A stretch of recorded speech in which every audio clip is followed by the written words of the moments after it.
minutes, guys. We do. And I also got my new NG. So Monty, you were saying about like how was NG down here? He brought me this really expensive bottle of whiskey. Of course you did. And this really fucking kick-ass like coffee beans. Like, oh yeah, he mentioned that to me. Yeah. It was Death Wish, but then the other one's kind of weird because it's Valhalla coffee beans, and I'm just like, that doesn't make any fucking sense. I disagree. That makes a lot of sense. Oh, there are no coffee beans in fucking Finland. What was that? What was that feedback? Well, no, they clearly rated it from a pirate trader. Sam Spider-Man, thank you for 7-month resub. Meekall, thank you for the 12 months resub. Snake. And Fog Diver, oh my god. 9 months resub, all caught up on the archives. Fog Diver, you're alive! Hooray for Fog Diver! A legend in his own right. So wait, are you a frog or do you dive for frogs? That is the question. That no. Or is it fog? It's fog. Oh, not fog. Frogs. I thought you said frog. Oh. And also, well, isn't there also a game where it's like you are a frog and you go diving and it's a horror game? Yep, I played it. It's a little known game called Subnautica. All right, real fast. Stored in 2017, 1,500 bits. Howdy, guys. Druids make better Naruto ninjas than rogues do. Think about it. Love you, Gaijin. Stored in 2017 says he loves Gaijin. Well, and I got this guy called Zito who's just resubscribed for 14 months of support. God damn. Ooh, sorry. I'm gonna thank this. Hey, I'm gonna thank. What? And the Goblet of Fun Making, thank you so much for the 8-month resub. And War of Shadows for the 2-month Prime resub. Question for Monty and Zito.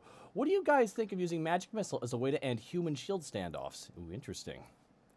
I mean, that's the whole purpose of it. Yeah, it doesn't miss. It's literally curve the bullet, the magic. It's like aerial ace from Pokemon, it's like shooter, except with no, You fight, you only shoot. Or like. I need to write an introduction. 1 second. Holy crap. Just run up to the guy you want dimension door. I do magic. Just put it underneath him. Grand Dark Z317, 400 bits. Yeah, I've been waiting for this. I've been waiting here. Fog Diver with 1,000 bits. Indeed, I live. Indeed, he does. 1 second here, sorry. Fog Diver with 1,000 bits. Indeed, I live. Sorry, I haven't been around. Work schedule's been wacky AF. Hey, no worries, Fog Diver. You come when you can come. No worries, dude. Thank you for the 1,000 bits, though. Great to have you back. Gorestar _ 11-month resub got a new job. It's shit, but it's better shit than what I had before. That's the spirit. Even the 11 months of support, dude. Thunder King 8 with the 1,500 bits. Hi. Here are some bits for the last stream. I'll be here for before I deploy. The last stream, I'll be here before I deploy. Oh, Thunder King 8's deploying. Well, best of luck. Yeah, Oh, I forgot the inhale. Ah! Hi, I'm here. There we go. I got the bit now down properly. Holy crap. But Thunder King 8, thank you so much for your service, dude, and I hope your deployment goes well. Codename Chaz, thank you for the 1,500 bits. Birthday! By the way, next time I'm down, we're destroying that button. Oh yeah, no, I've tried multiple times. I have a plan. I have a plan. Can I be present for that? I like how it went quiet. I like your intervention idea where you just no spoils on that. No spoils on that. Oh, sorry. No spoils. Sorry, 1,500 bits. No, thank you so much, Codename Chaz. And oh my god.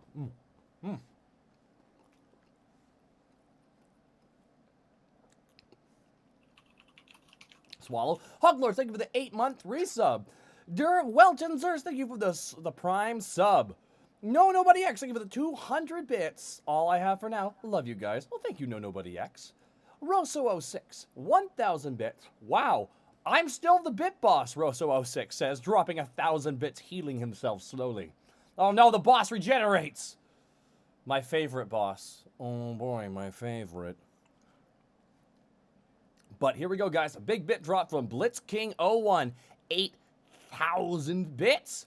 Getting this in early before the true bit bosses arrive. Damn, Blitzking01. Thank you so much for the 8,000 bits, though, dude. Greatly appreciate your support. And thank you for coming again to our show. I'm glad that out of all the D&D things out there, you choose us at this exact period of time. Yeah. Thank you for the 8,000 bits, though, dude. McFly AF, thank you for the 4-month resub. SF Cody, thank you for the 4-month resub. Rosso06, 800 bits. Last few bits for a while. No problem, Rosso06. Rosso06, like trying to heal himself with bandages. 800-bit bandages. Thank you so much for the 800 bits, Rosso06. David Zetavan, thank you so much for the 8-month resub.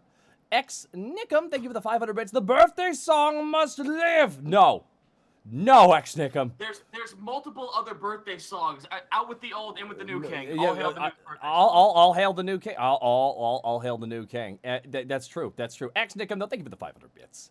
And Scaman93, thank you for the 2-month resub. Otaku Fox, thank you for the 7-month resub. Dr. Destro, thank you for the prime sub. And Dakota Down Under, thank you so much for the 1,500 bits. My appreciation to you and your whole crew from a hopefully soon-to-be nurse from Down Under. Thank you all so much for your marvelous entertainment. Hey, hope you hopefully you become a nurse. Like, that would be awesome. And respect to anyone who gets into the medical field. I don't think I could ever do it, but it takes a lot of personal strength, I think, to do that personally. So best of luck with that, though. Shadow Force 56, thank you for the 5-month resub. Wow! 5 months. I can't wait for next month. It'll be 6 then. There we go. Ooh. And, I got Fog Diver. 5,000 bits. Just gonna leave these here. Hold on, I'll just make a sound for that. Just gonna leave these here. Thanks for getting me back into D&D, guys. Hey, D&D's always been there. But we're glad that you're back into it. Because it's the ultimate role-playing Did you just spook your dog doing that? No, he's asleep in the other room. Damn, heavy sleeper. No,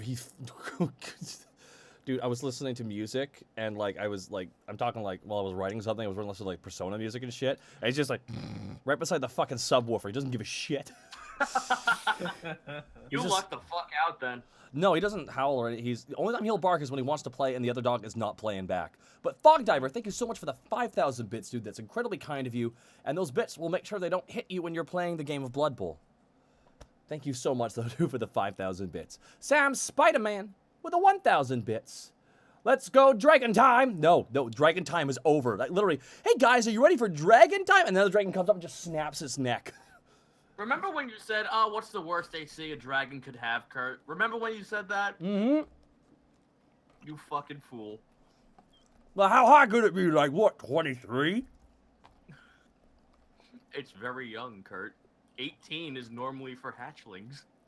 That's crazy. Are they born 18 years old? And SF Cody, thank you for the SF Cody, thank you for the 209 bits. It's 95 in the machine shop right now with too much humidity. Please take the sub bits and save my sanity. SF Cody, I'm sorry. There's nothing we can do. Think of moisture. Think of an ice-cold glacier lake. That sounds nice. Think of this bird as it flies by, landing on the water. Watch out. That duck is quite racist. Come on, dude. We're trying to enjoy our dinner here.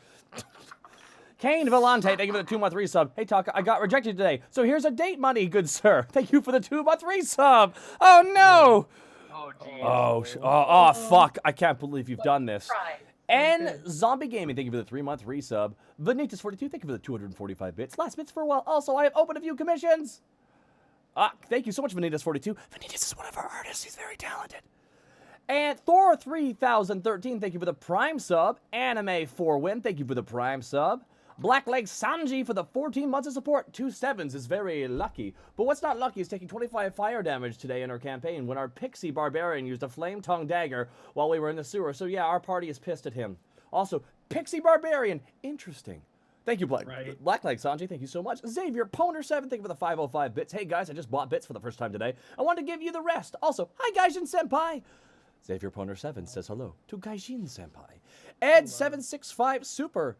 500 bits. Bork Laser versus the Undergator this Monday at Super Slam. Undergator is a very underrated bipedal gator wrestler name. Thank you for the 500 bits, though, Ed765 Super. And for the 100 bits, Mardon B, 100 bits. First time live. Whoop, whoop. It's 4 a.m. here. Whoop, whoop. That's the sound of your alarm. Spirit of Love, thank you for the 245 bits. What's the silliest thing you want to do in a game, but no, you won't be able to? I'm not gonna say. Spirit. I've said. I made the character the other night ago. I made a character who's a brute fighter, and they are broken as fuck. They have this ability where they just continuously stack 1d4, then 1d10, then 1d12, then 1d20 onto their damage dealing. Was that the satyr?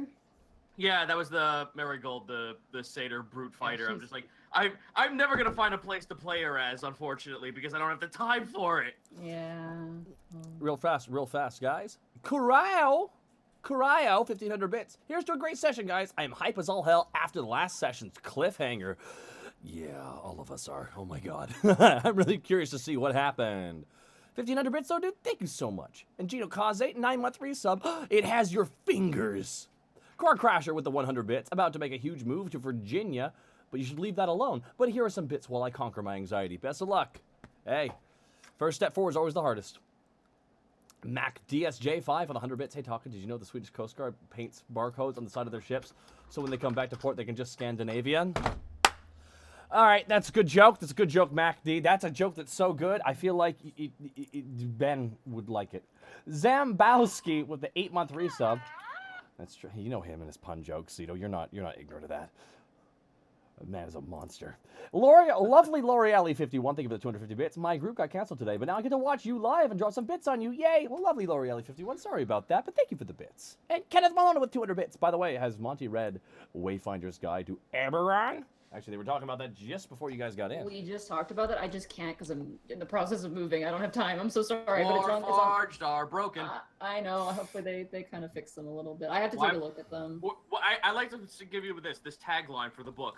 A Wayfinder's Guide to Eberron. Why the fuck would you never not pick Warforged edition? That means it's illegal to be a robot in that world. Random 18, thank you for the 12-month resub. Happy anniversary!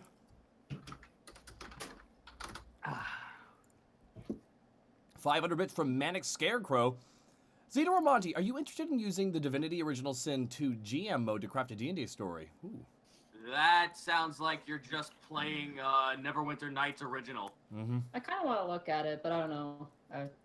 Which is fine. If you could do that, that's great, but that sounds like far too much of a hassle, and also it's kind of restricting.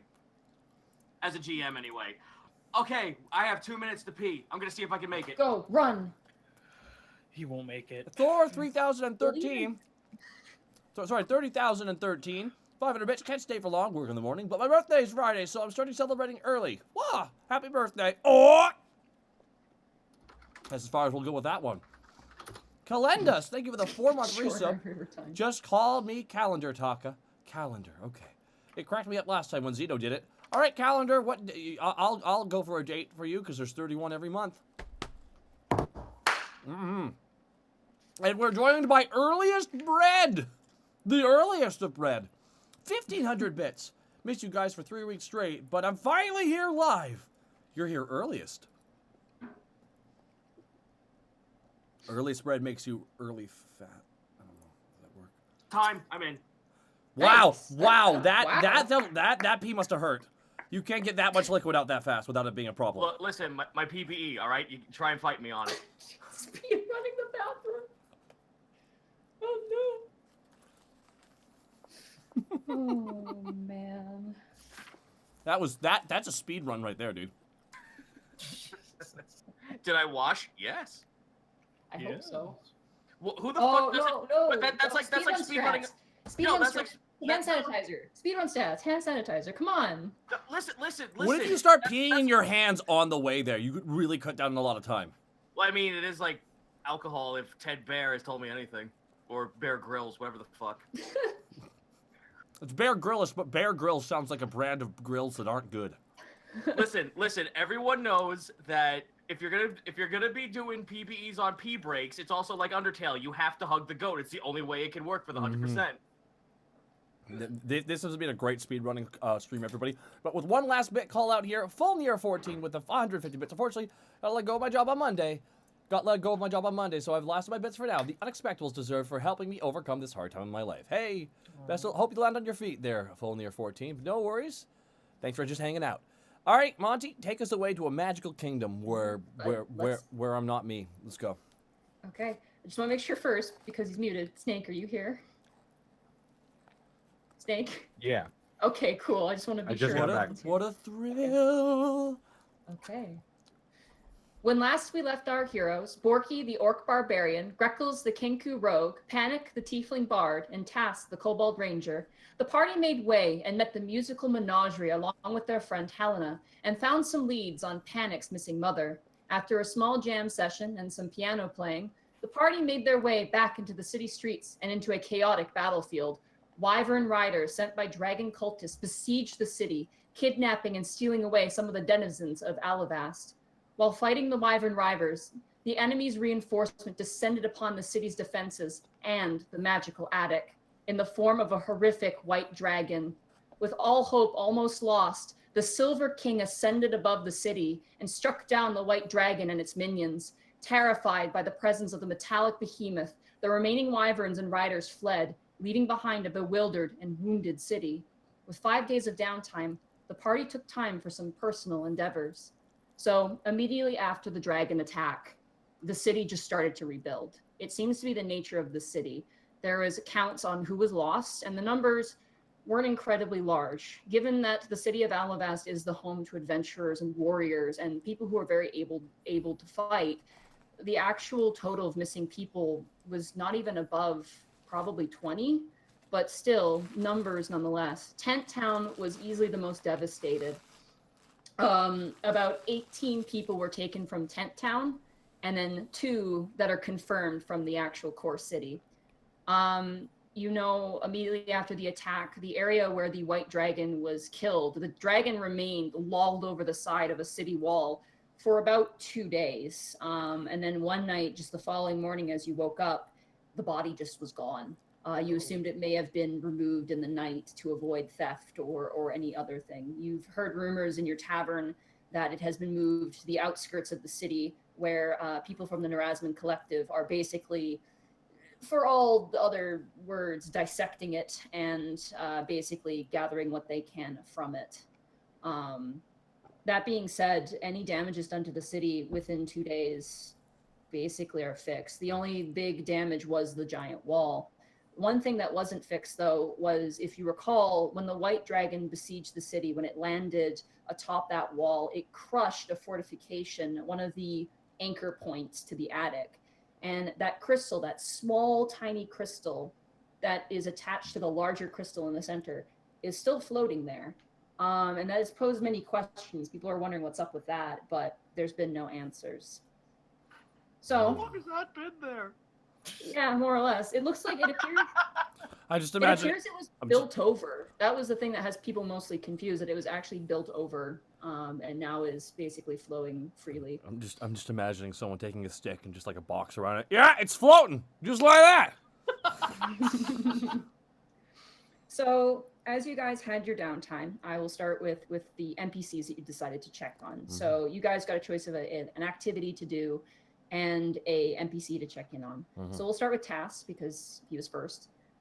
You managed to find and pinpoint where Hosrod was. You actually found that out by talking to Taylor, the Pigeon Mancer, who you found one day, and they pointed you in the right direction. The Pigeon Mancer know where the snake is. What the fuck?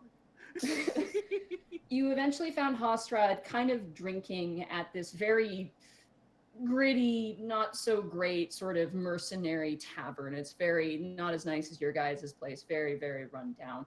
He's currently occupying himself with work. He does thank you for your concern as much as he kind of grits his teeth at that.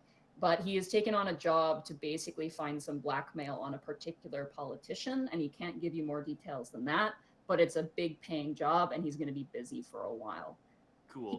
He does make mention too that potentially as a sort of side effect to the spell that he used to revive our good friend I can't stand Stan Lee,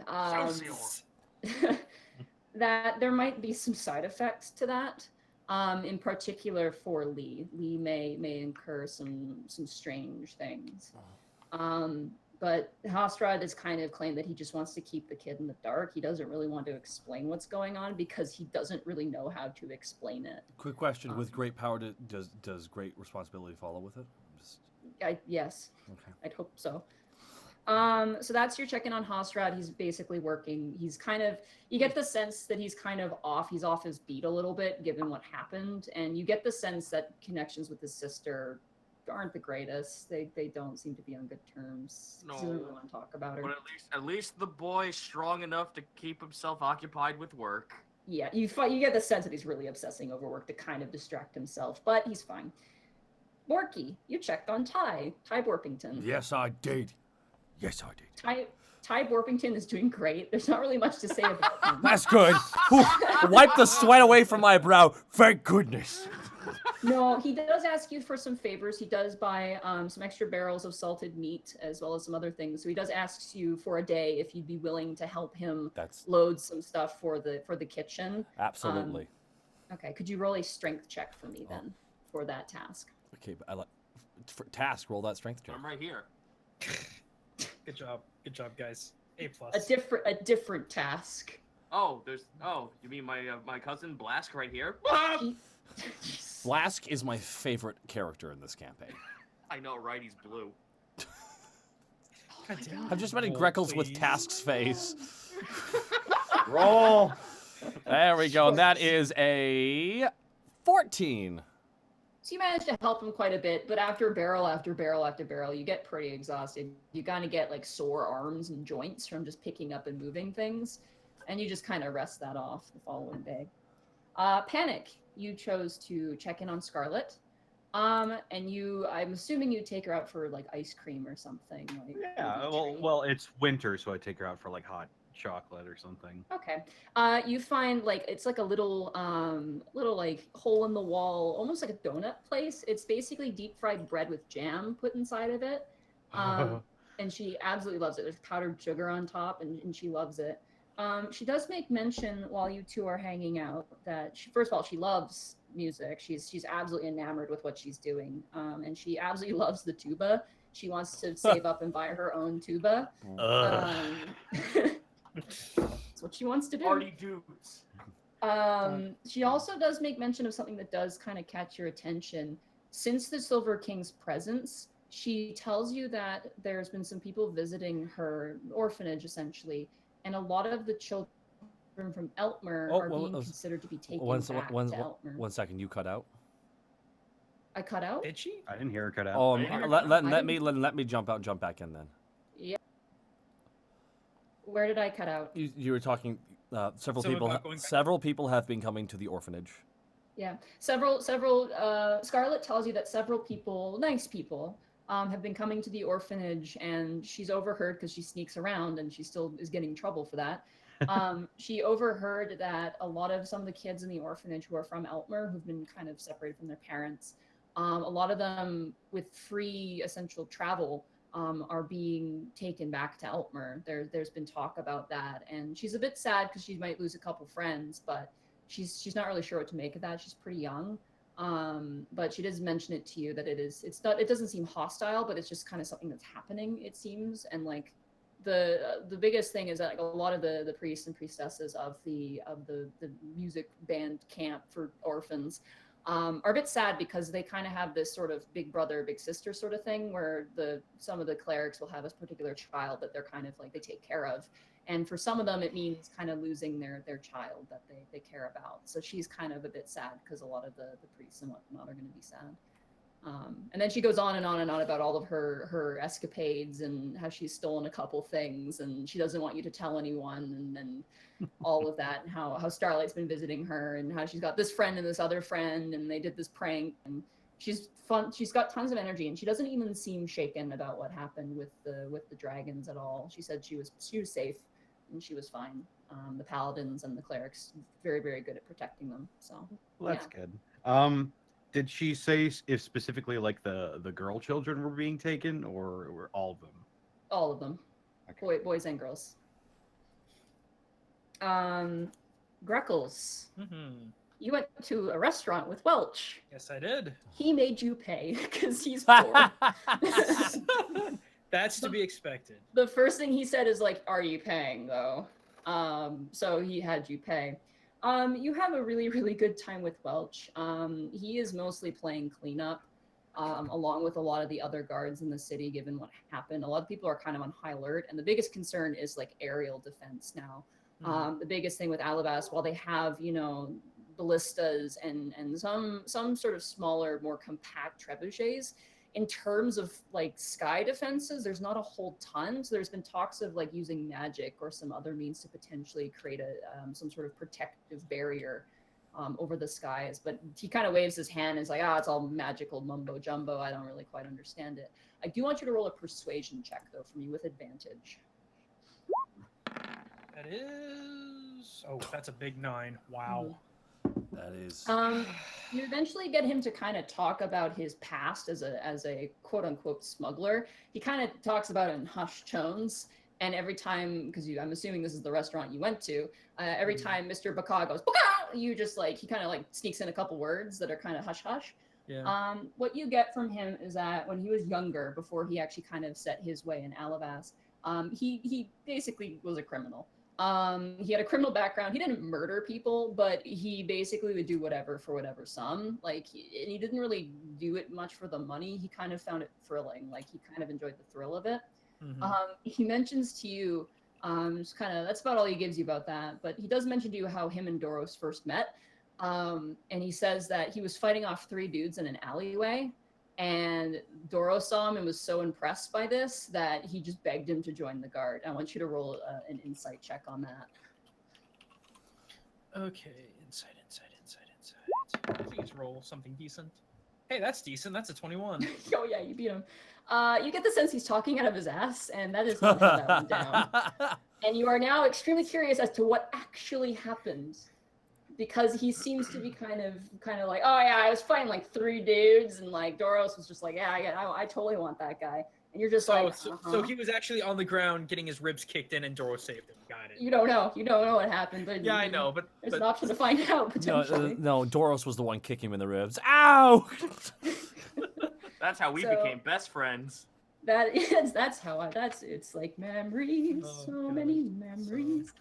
So that's what you have. You pay for the food. He kind of salutes and checks out, and he appreciates, and it was a good time. You guys had a really, really good chat.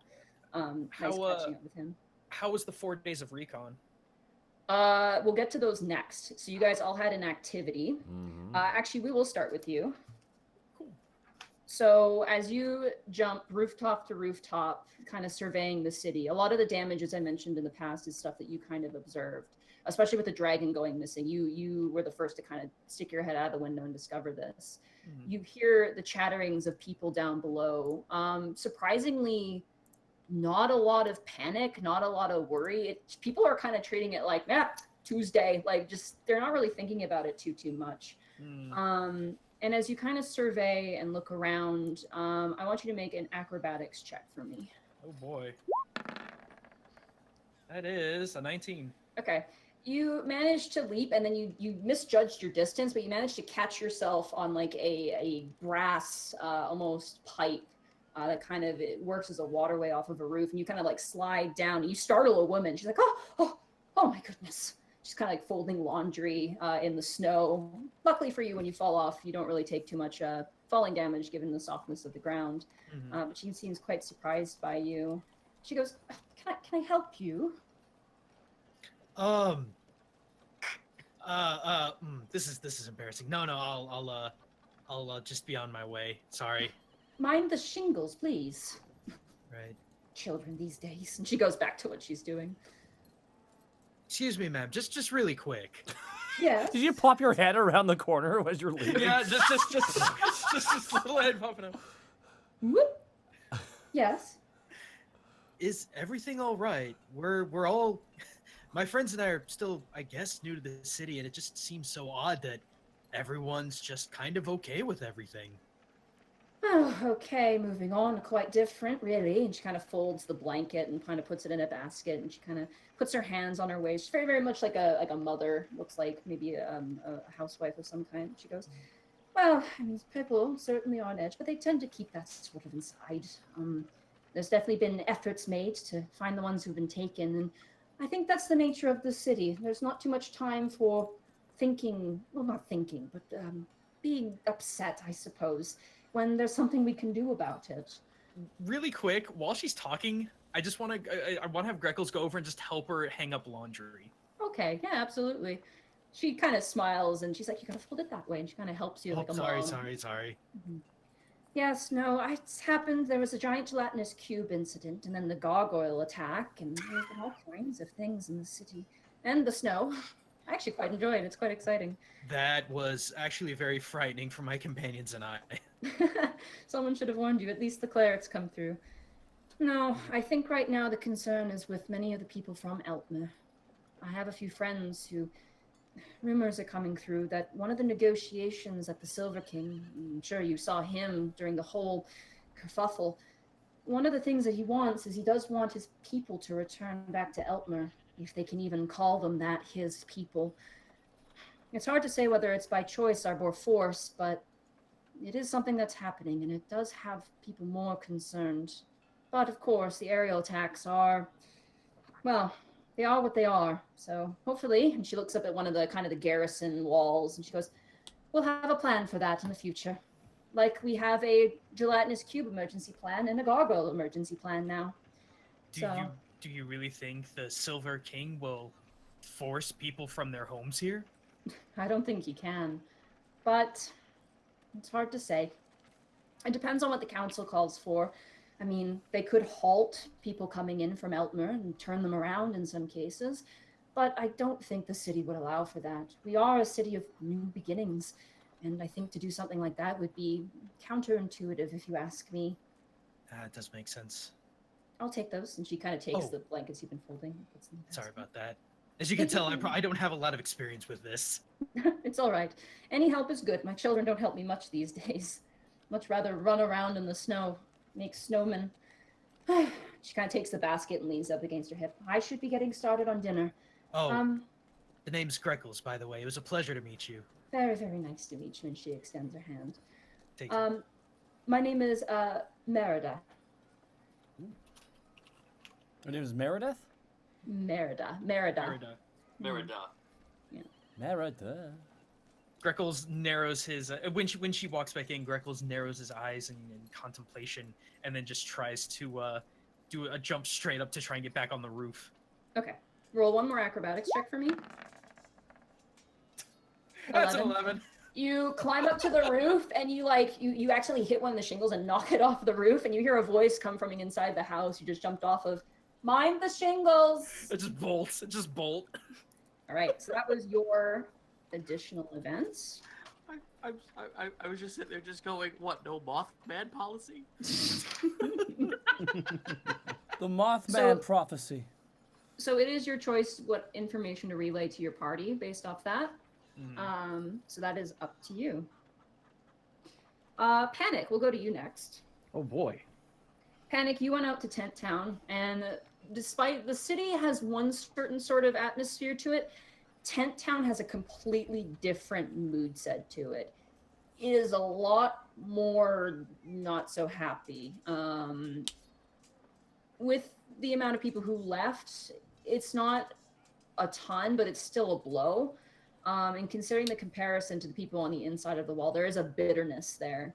A lot of people are resentful for the fact that they aren't protected by Alabaster, by the council, when they think themselves as being worthy of being protected. And you potentially would agree, yes, there are children, there are farmers who've been displaced by the dragon's presence to the north. But as you walk, you do hear of some dwarves talking about building at least some sort of simple outer cobblestone walls, something to keep them safer. In terms of aerial defenses, I mean, they're just out of luck as the city is, but the general mood is kind of so-so. You set up a small clearing space and you play your guitar. You play a small concert. I would like you to roll 3 performance checks. all Enthralling with performance. advantage. Okay. Please click that ability too. Yeah, there we go. Okay. Let me grab. What is some enthralling performance, Snack? Starting at 3rd level, you can perform for if you perform for at least 1 minute, you can attempt to inspire wonder in your audience. At the end of the performance, choose a number of humanoids within 60 feet of you who have watched and listened to all of it, up to a number of equal to your charisma modifier, minimum of 1. Each target must succeed a wisdom saving throw against your spell save DC or be charmed by you. While charmed in this way, the target idolizes you, speaks glowingly of you to anyone who talks to it, and also hinders anyone who opposes you, although it avoids violence unless it is already inclined to fight on your behalf. Okay. So I'm gonna roll just 1 dice because there's a lot of people watching you. That's And fair. Okay, yeah, they all fail. Oh, and Um, since I'm going to Tent Town for the purpose of having a concert, can we say that I have my lion's pelt? That's why you have advantage on all the performance checks. Alrighty. So I will say, roll a performance check. Three of them, all with advantage. Okay, here we go. That first one is 28. Perfect. Second one is natural 20. Natural 20, nice. Third one is Oh god. natural 20. Natural 20. Huh. Wow. Huh. 2 Holy natural shit. 20s I'm the and best a goddamn bard in the world. Okay, let me roll for something here. Jeez Louise. As you kind of finish your performance, everyone is having a blast. There's like kids, there's even dwarves who are just kind of about the whole thing. They're like absolutely getting into it. Every race is there, and even like the people who are very downtrodden, very, very exhausted, are extremely impressed by you. You do see in the audience a very finely dressed gnome fellow. Very nice curly mustache, a set of spectacles, almost like Teddy Roosevelt kind of glasses, kind of pulled back gray hair with one twirl in the front. And he's wearing a very, very nice outfit. Roll a history check for me. Okay. Another nat 20. Oh boy, 19, I hope so. okay. 19, that's good. So as you're performing, you see this gnome is flanked by 2 other gnomes, both of which are wielding weapons at their sides. They appear to be some sort of set of guards, and the entire time he's like, "Oh, excellent, excellent." It's like, "So we must move on." It's like, "No, it's just so good. I have to watch." And he's just kind of watching you. At the end of it, as you kind of clean up everything, this gnome walks up to you, and as you're kind of like pulling your guitar over, he goes, "Oh, I see no hat in which to put a coin." Oh no. This is just for the people of Tent Town. They've already had it bad enough as it is, and I just wanted to, come in and lift the spirits. Oh, that is quite no. What is your name? My name is Panic Grimtongue. You say it with such pride. That's quite admirable, young man. He lifts up a tiny gnomish hand to you. I reach out and I shake his hand. Atilf of the Nomeria Nomeria fleet, so to speak. I'm a Atilf? Atilf, yeah. Itilv, Atilf. Of the Nomerian fleet? Yeah, Nomerian Sky Fleet. Ah, the Nomerian Sky Fleet. I believe I actually am uniquely qualified to tell you that me and my group of city workers, the Unexpectables here in the Alabastian lower districts. You guys are the ones who brought back the husk. Yes. And the weird cabbage. It's always so strange, the things we use to power our ships. Mine's powered by a chicken. Well, Mr. Atil, it is that's very fascinating. I couldn't say I expected something like that. Oh, I never expect anything. Oh, those hearts of Nerasmin are so odd. They're either produce or creatures, and one of them was a metronome. He just kind of shrugs. What? Hmm. Interesting. Anyway, Very interesting. I am quite impressed. Now I must ask you, young man. You are young, yes, of course. You look quite young. Oh, well, thank you, yes. You don't look a day over 20. Oh shucks, stop it, you. Now, if I had to ask you, how best do you think that these good people could be made to feel better? What would make them feel better, do you think? Can I look around briefly and see Sure. what the people seem to be like doing mostly to try and like get by? Roll a perception check. Perception. That is a 8. An 8. Kind of looking around, the immediate thing you get is a lot of people don't have a lot of food. It's winter. You kind of look and you're just like, people, but you're like, oh, it's winter though. So you get the sense that potentially some sort of food, means of which they can get fed, would probably help them, at the very least, make them more able to get work and be able to survive. Well, nobody's happy on an empty stomach. Oh, that's a good point. Men, and he snaps his finger, and one of the gnomes walk up. Yes, Bitzel, and kind of pulls out a sort of like a clipboard. We will make a kitchen here, and we'll talk to the Ginter clergy. I'm sure they'd want to be a part of this. Yes, I could fund that. That would be excellent. Oh, perfect. Well, young man, thank you very, very much. And he takes your hand, and like grabs it, and he like really harshly shakes it. Like he's very in control. He's like, thank you so much. I think you've given me quite the idea. I'm glad I spent some time here. Take care of yourself. Bye-bye. And he kind of walks away. Leave as well. Farewell. You just met the fucking Monopoly man of gnomes. Alrighty. So that's how it went for you on your downtime. By getting 2 natural 20s, you have completely funded food for the outer tent district. Which Feeder of the Yeah. people. Oh, I'm so amazing. Don't let it get to your head. All right. Borky, we're going to go with you next. Oh, As you make your way up the stairs, you stand in front of Willow's room. I knock on the door. Okay. Mr. Borky, you hear from behind the door. Mr. Borky, Oh, yes. could you, now, you are my friend, okay? Yeah. What an opening. I just want to reinstate that, okay? Of course, it's a weird way to start a conversation, but... Could you be a guinea pig for me for something real fast? Yeah, let's do it. Okay. Open the door. Borky opens the door. Okay, I need you to immediately make a wisdom saving throw for me. That's my dub stat, though. I know. Wisdom check for me. That's a 19.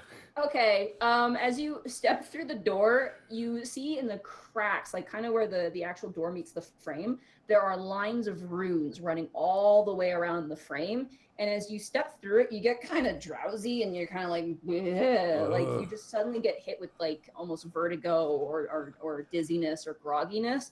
You manage to stagger through and you see Willow standing with a clipboard, Bright, the Barchoba, standing next to her. I don't feel so good with...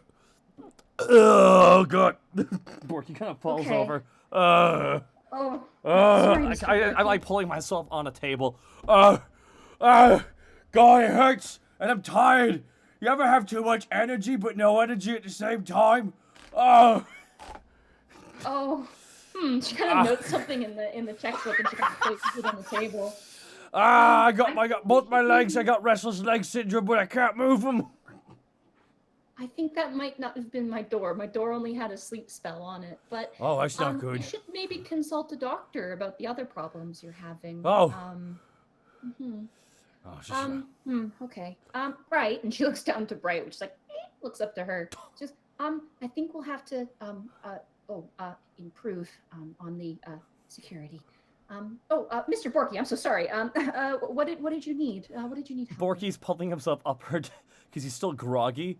Borky pulls himself up, and he slams his fist down with the chalice to pull himself up. No, I appreciate. nothing. Yes, I know. Funny you should ask. This right here is one of the greatest things I ever had. Bing. Oh, We were attacked by another hag. oh. Do you have another skull you want me to? work No, with? I truly mean this. I wish. Oh. I mean, I got the killing blow, but she shattered into ice, so... Oh, it was an ice hag. Oh, Yeah, it wasn't cool, though. One of the biggest things for me... Task in like the far off distance is just somewhere drinking a cup of tea, just shatters the glass. Hear a thud from Task's room. Damn it! One of the things is, before the hag knew where to find us. And that's what I found to be strange. How could a hag know where we are? All of Alabaster is really big. And another Yeah, and another thing, because I'm connecting it to this. Okay. Her voice spoke through the skull. Oh, like it. Before spoke words? before we could even see her, she was talking. Now I don't What did know. it say? Now finally I shall get my revenge, or something along those lines. She was very much like, you killed my kin, and now you shall die in sin. One of those situations. Okay, let me- Now I don't know just the way Mr. she's. Barkeep, Why? no, Just Mr. hold on. Barkeep, I'm telling the story, Willow. Okay. Now, She looks down to Bright, and Bright's just like, what she said, it could be perceived that she was saying it to me or to herself. And I couldn't tell the difference. Now, my thing is a hag able to detect where the bones of another hag are? And number two, there are 3 hags, and that's 2 for 3 for me that I've killed. okay. But this time, a child got hurt. It almost died, but like for real. And as much as I'm not one to jape every now and then, trust me, there won't be a day where I don't bring up the fact that I suplexed a hag to death who was 10 feet tall, nailing a perfect bridge at the same time. But I draw the line at children being hurt. Oh, and further of all, I pull up the bag with the frozen eyeball that's just melted now. Okay. She dropped this bag that had an eye that looked up to me and blinked. I closed the bag, and then opened it up, and there was just an ice. The bag, it's actually just water now. It's melted completely. The whole bag is just made of water. Well, whatever the ice cube was is now water. I pull a wet It's- bag. So, here, let me explain this. So, there was an eyeball in this. For the sake of brevity, you fill Willow in on everything. Let's just do that.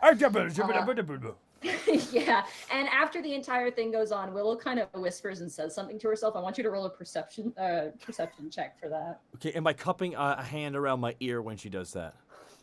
Sure. Can I Sure, get the obvious. can I get the advantage for that? No. Oh, well.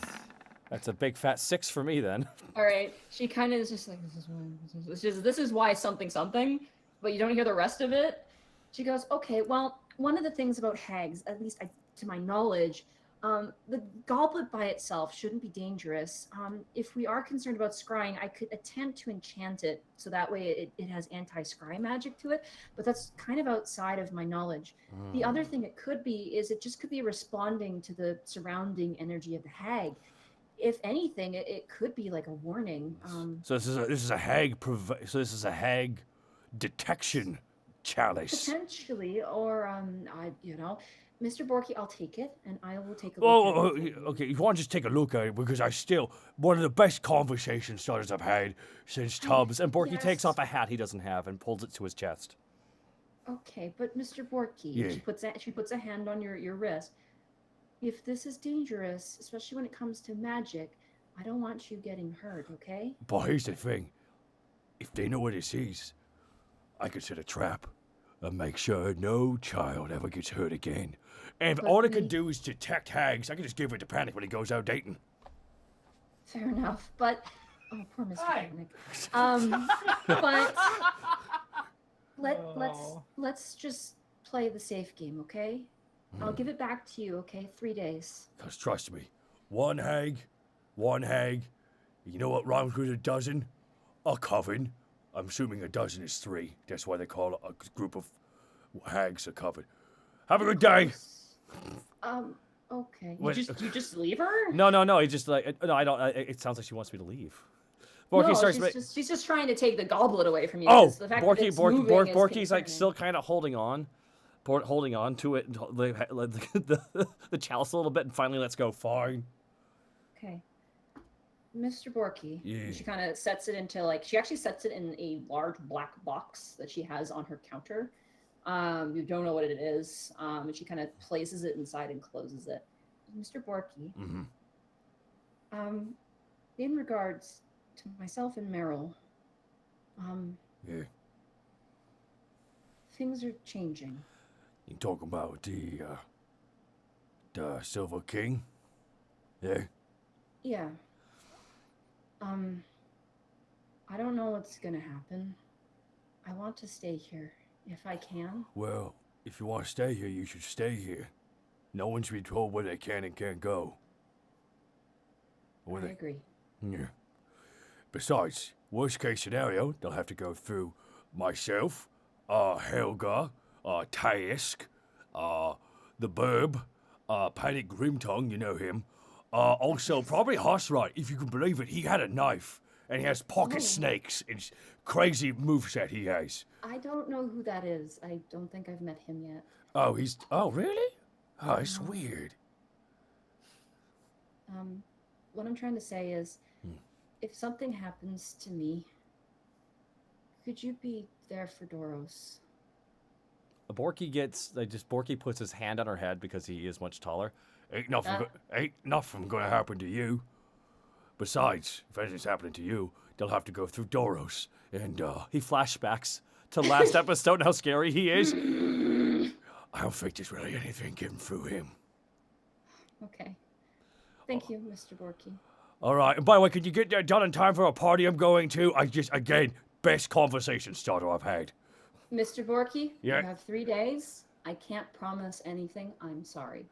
The High Society of Pigeons will not wait. I also love the fact that I'm the only one who doesn't actually get named. Hossrod gets named, but no. Okay. The Burb. Fuck you too, Borky. I'm trying to create kind of this Homer Simpson and Bart thing with Bart the says- boy. yeah, The boy. The boy. The Burb. Torsk, bring me the board. Okay. Willow bows to you and she goes, "Okay, I'll stay busy with this. Thank you. Have a good day, Willow. Goodbye. Bright, could you send a message to Doros for me? Could you tell Mr. Borky? What? Oh, should I go? Yeah, goodbye. Oh, okay. Thank you." You hang up first. Okay. Borky closes the door. And she turns around and she keeps talking to Bright. That ends your special event. Task.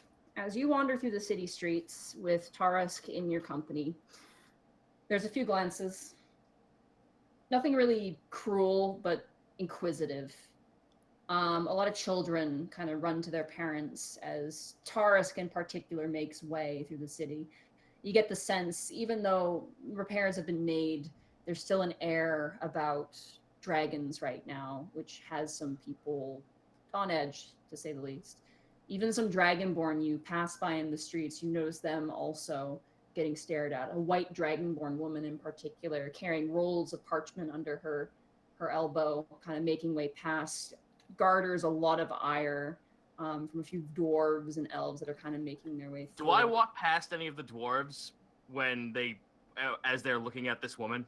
They're kind of a far off distance, like on the porches of houses. You'd have to really kind of go out of your way, and you get the sense it's not worth the trouble. It's just kind of, it's not even like hateful, like we want you dead sort of glances. It's kind of just like, like thoughtful, like what are we gonna do about what's going on sort of looks. Kids seem kind of scared, but that makes sense.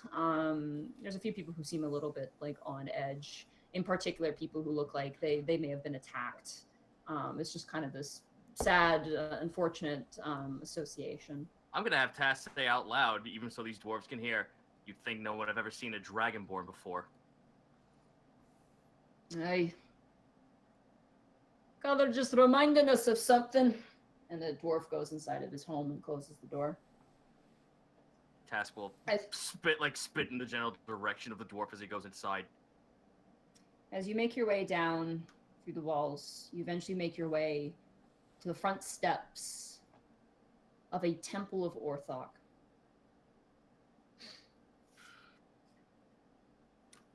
Surprisingly, the front is not crazy embellished. This is the lower clergy district.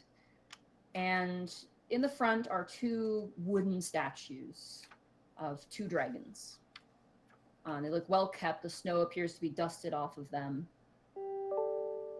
And in the inside, there's a warm glow. When you step up the front steps that appear to have been shoveled away, two doors. All right, well, Task will give it a push. Okay. Both the doors open, and you're met with a rush of warm air, the smell of a crackling fire. And as you walk in, you see all the way at the other end of this large temple. Usually you would see an altar, some sort of plinth of some kind. You see instead a large mirror, a perfectly circular mirror with a frame of a curling long dragon framing it all. It is a wooden frame, and the mirror itself is definitely the cleanest thing that's in the room. You garner a few looks. You see in armor a female gold dragon standing kind of off to the side, apparently reading through what looks like a holy text. A few priests, one a human, the other a red dragonborn, kind of conversing, and they kind of turn and look, and one kind of like whispers to the other, and then they just kind of go back to their business.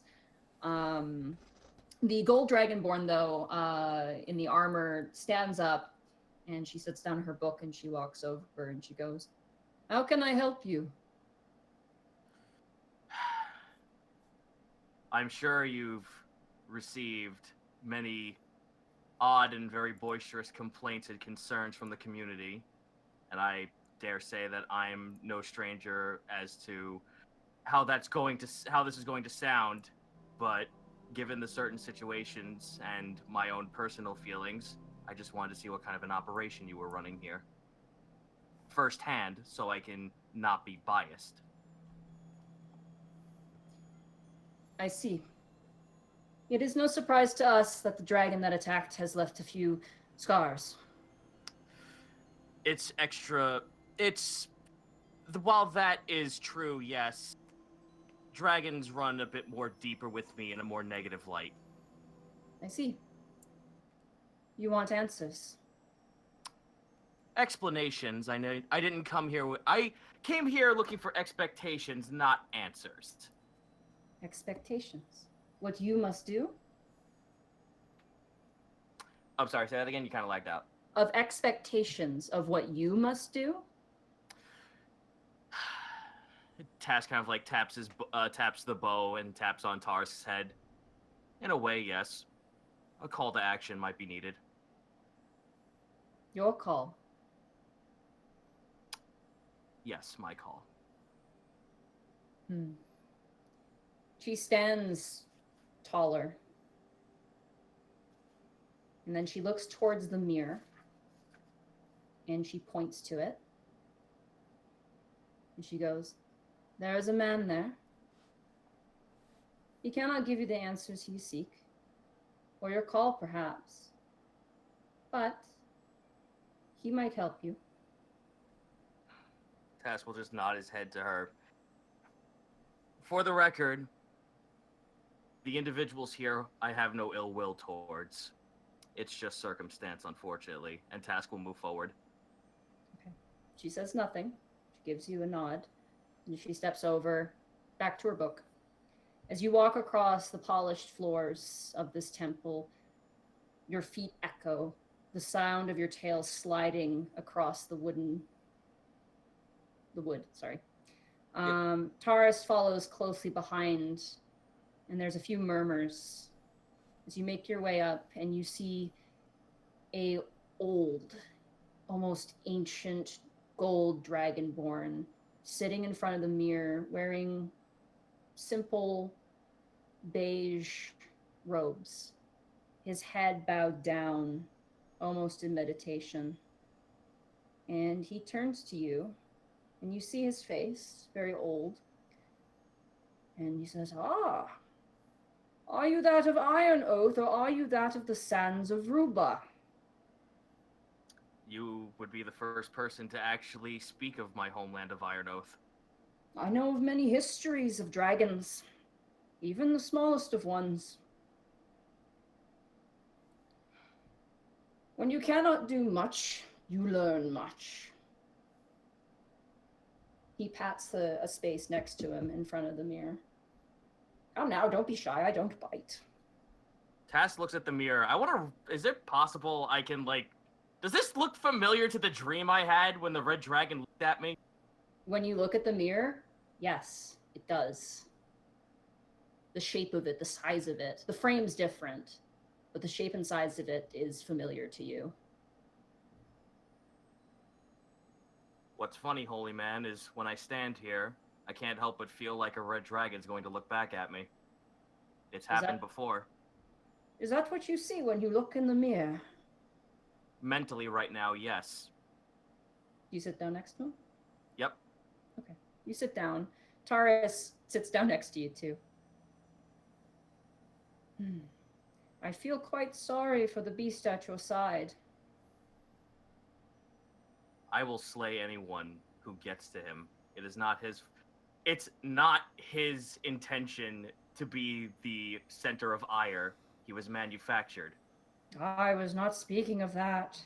I was speaking of which the chains you have him bound, not by your own choice, but by circumstance. Do you know how those are made, young dragon? Task holds up the whistle. No, I don't. That's how it's controlled, not how it's made. If you have the answers, then by all means. He reaches out his hand. You give him the whistle? Task gives him the most leery look, and then slowly puts it in his hand. Okay. As you look at his hand, he is missing nails. Like, they've been ripped off. Oh, jeez. Yeah, he looks really messed up. In fact, he's not missing fingers, actually surprises you. He takes the whistle and he looks at it. First, you gather enough scales to perform a ritual. Then you pluck a dragon's soul from its home plane. With every blow on this whistle is almost like the lashing of a whip. And you almost see Taurus staring wide, as he usually does, towards the gold dragonborn. How long has he lived, I wonder, and how much damage can be dealt? Wounds that cannot be seen, and he hands them back to you. I've made sure to not make this a leash as much as possible.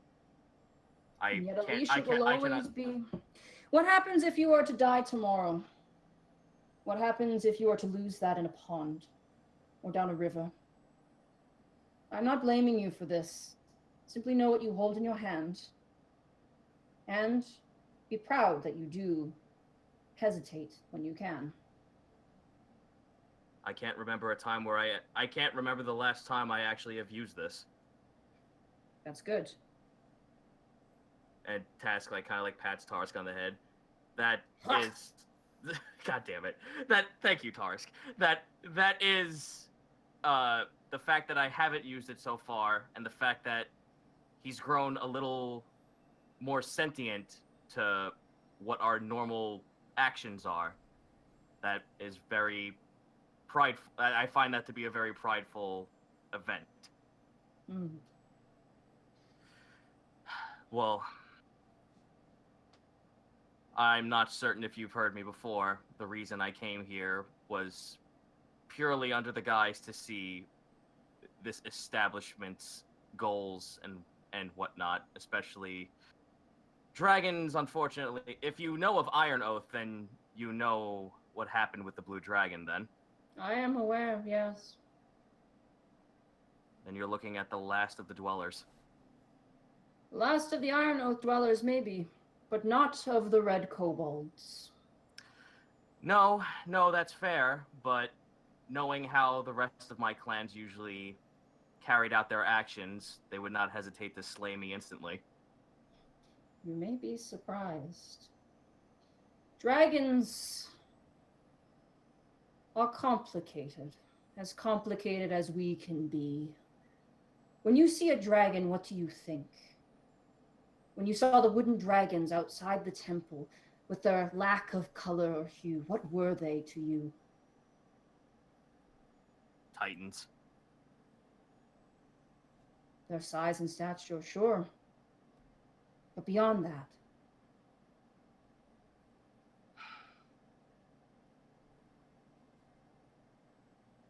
Once upon a time, they used to be gods. Now I'm not so sure about that anymore. They all used to be gods. Back then, there was only one of every single color of dragon, metallic and chromatic. Back when the world was new. How they've changed. He just shakes his head. Dragons are the best and worst of all things. And in some ways, that's amazing. And sadly for you, not so good.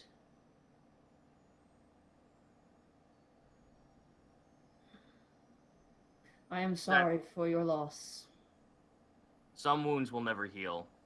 Moving on, that took a lot for me to get through my head.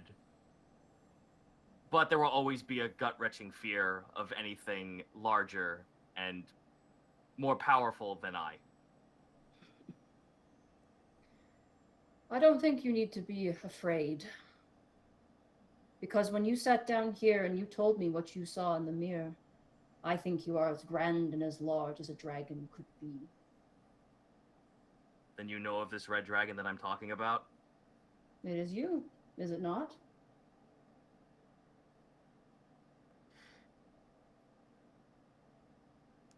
Well, what is... I'm sorry, your name? Ah, my name. Tranquilla Saint. Tranquilla Saint? I am Tarask of Iron Oath. Pleasure to meet you, Trask. And about the wounds. Maybe not on the outside. And as he turns, you've only ever seen this entire time, as you're kind of looking at him, you've only seen the right side of his face. As he turns, you see the other side, and it is mangled, spattered, and broken. His eye is sunken in and gone. His horn looks like it was ripped off of his head. Lots of his scales are just missing. You just see pink flesh on the other side. And you get the sense that this golden dragon has gone through hell and high water. You don't know what happened, but he looks mangled. Task will take off the, sleeve his arm out of his clothing and show it off, the scarred one. Not as grand as yours, but a sizable wound. Those will not heal. But everything else will. He puts a hand on your shoulder. It's a very large hand. He's a big dragonborn.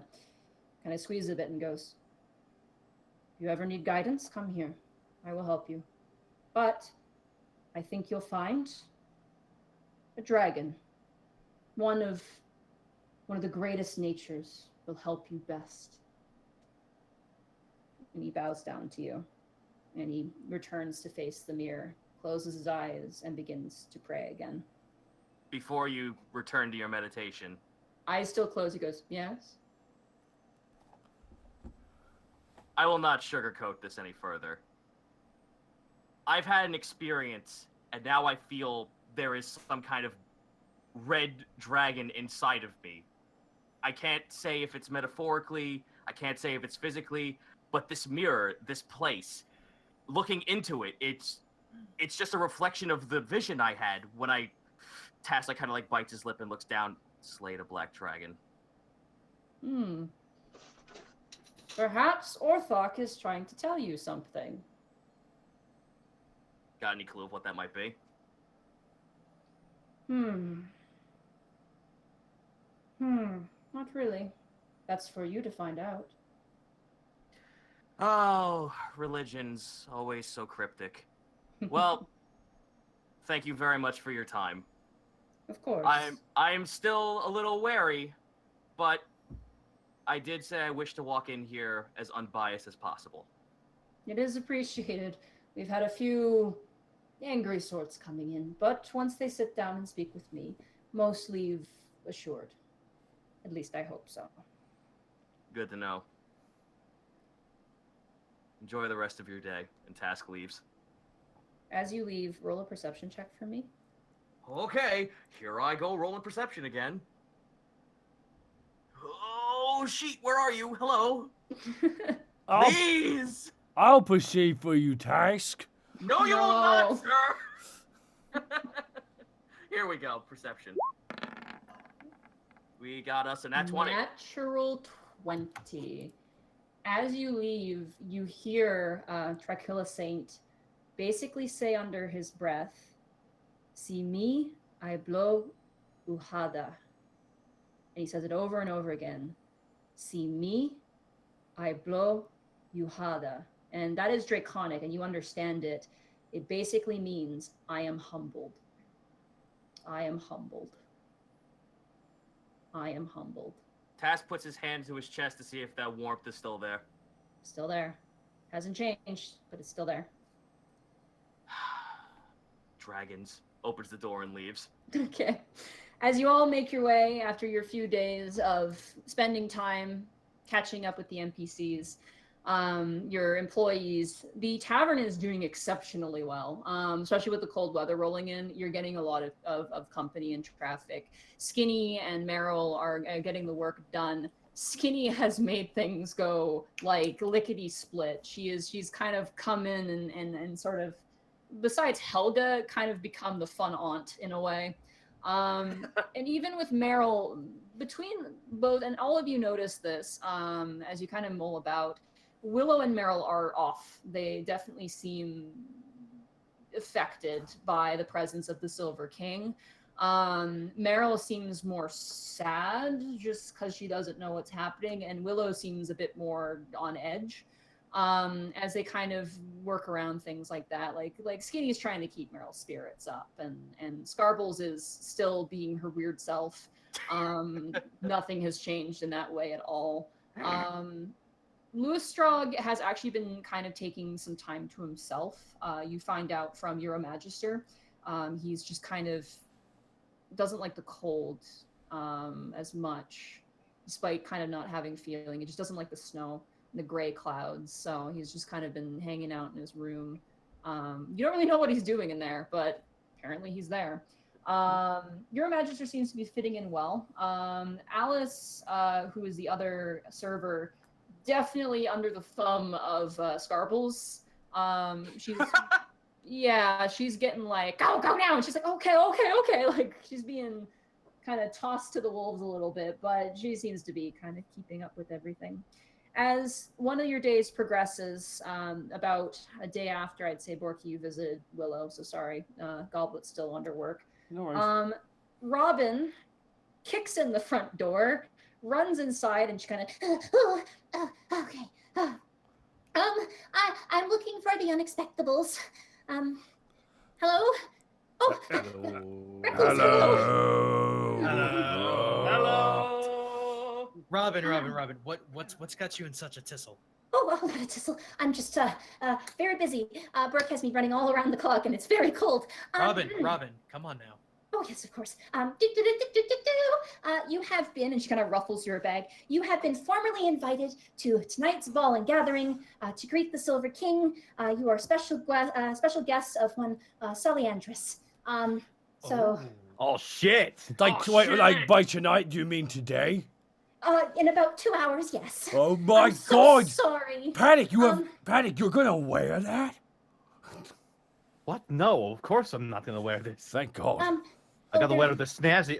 What's wrong with my outfit? I think it looks great. Sorry. Thank you. The instructions are on your invitations. They'll tell you where to go. I'm super sorry I couldn't get this to you sooner. I'm very much behind the clock. Take care and enjoy yourself.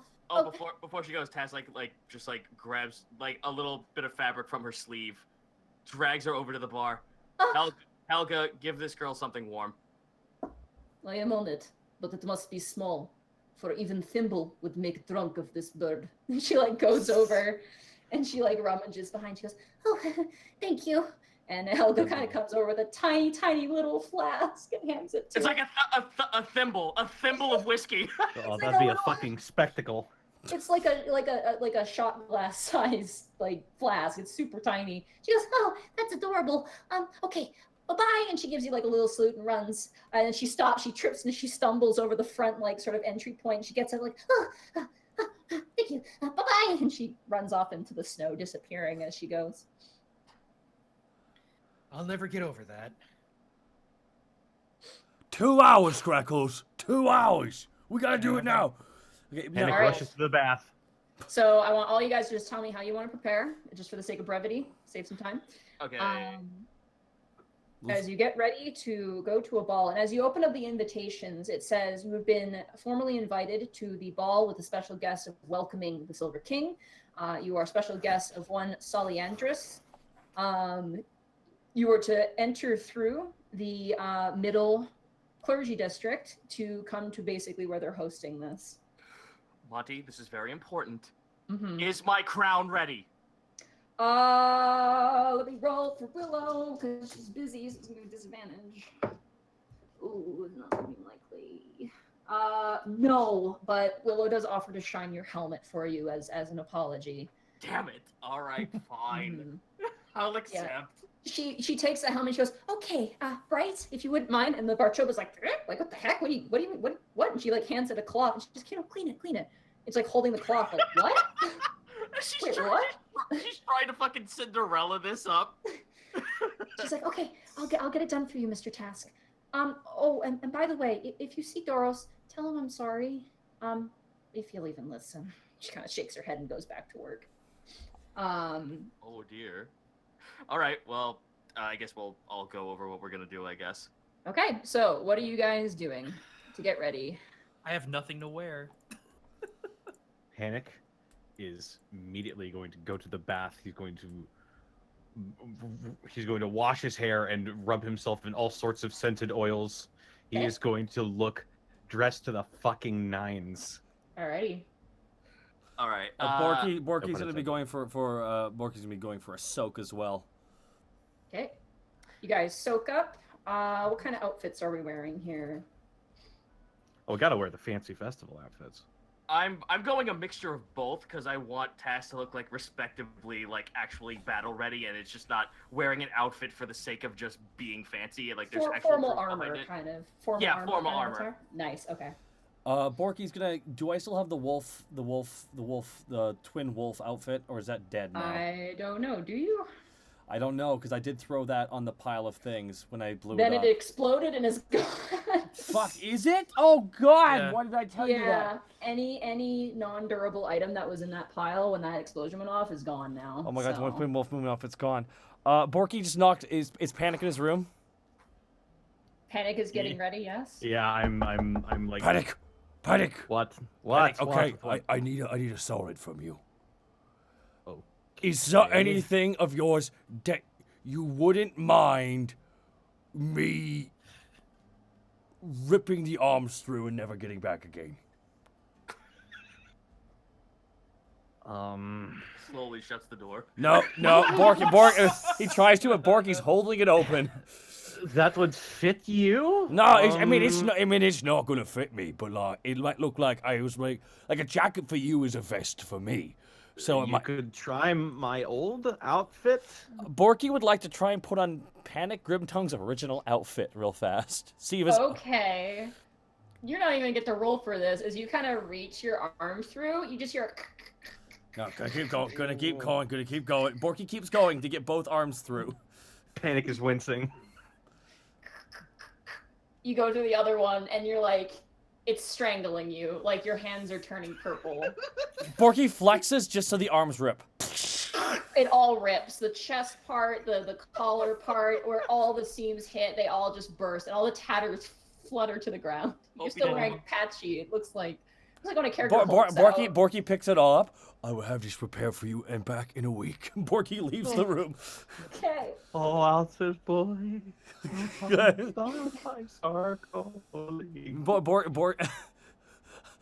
Do you have a cape of some sort? Close the door on him quickly. Oh. Go away. Oh, 1 second. I gotta jump out, jump back in. You're all roboting a little bit. Hey, can we all hear each other? 1 second, everybody. A waiting endpoint is happening here. Discord is acting out a little bit, guys. We'll be right back to you in a moment here. We apologize.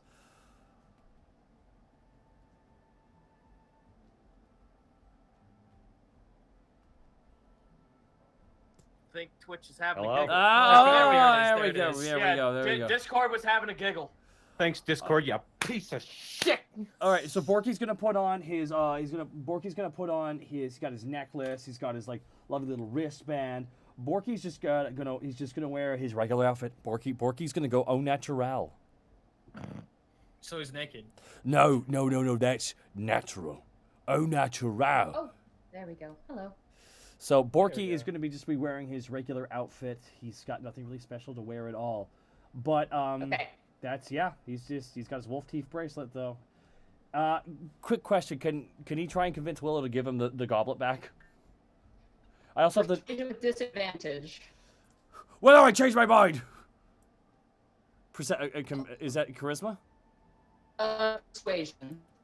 Persuasion. Very well. 1 second Oh, they're and very robotic right now. it's a natural one. Kurt, 1 second, guys. This audio. Tonight is not a good night for Discord. Tonight is not a good night for Discord. Discord is not the best. Tonight.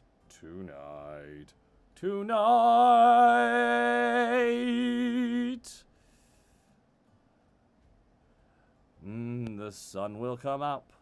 Okay, hello. Tomorrow, I've been waiting for my unexpected. Quick question. And Borky puts on his wolf Are cloak. we gonna go do our crafted item pickup still? Oh, yes. that can't hear me. Actually, as that. Real fast.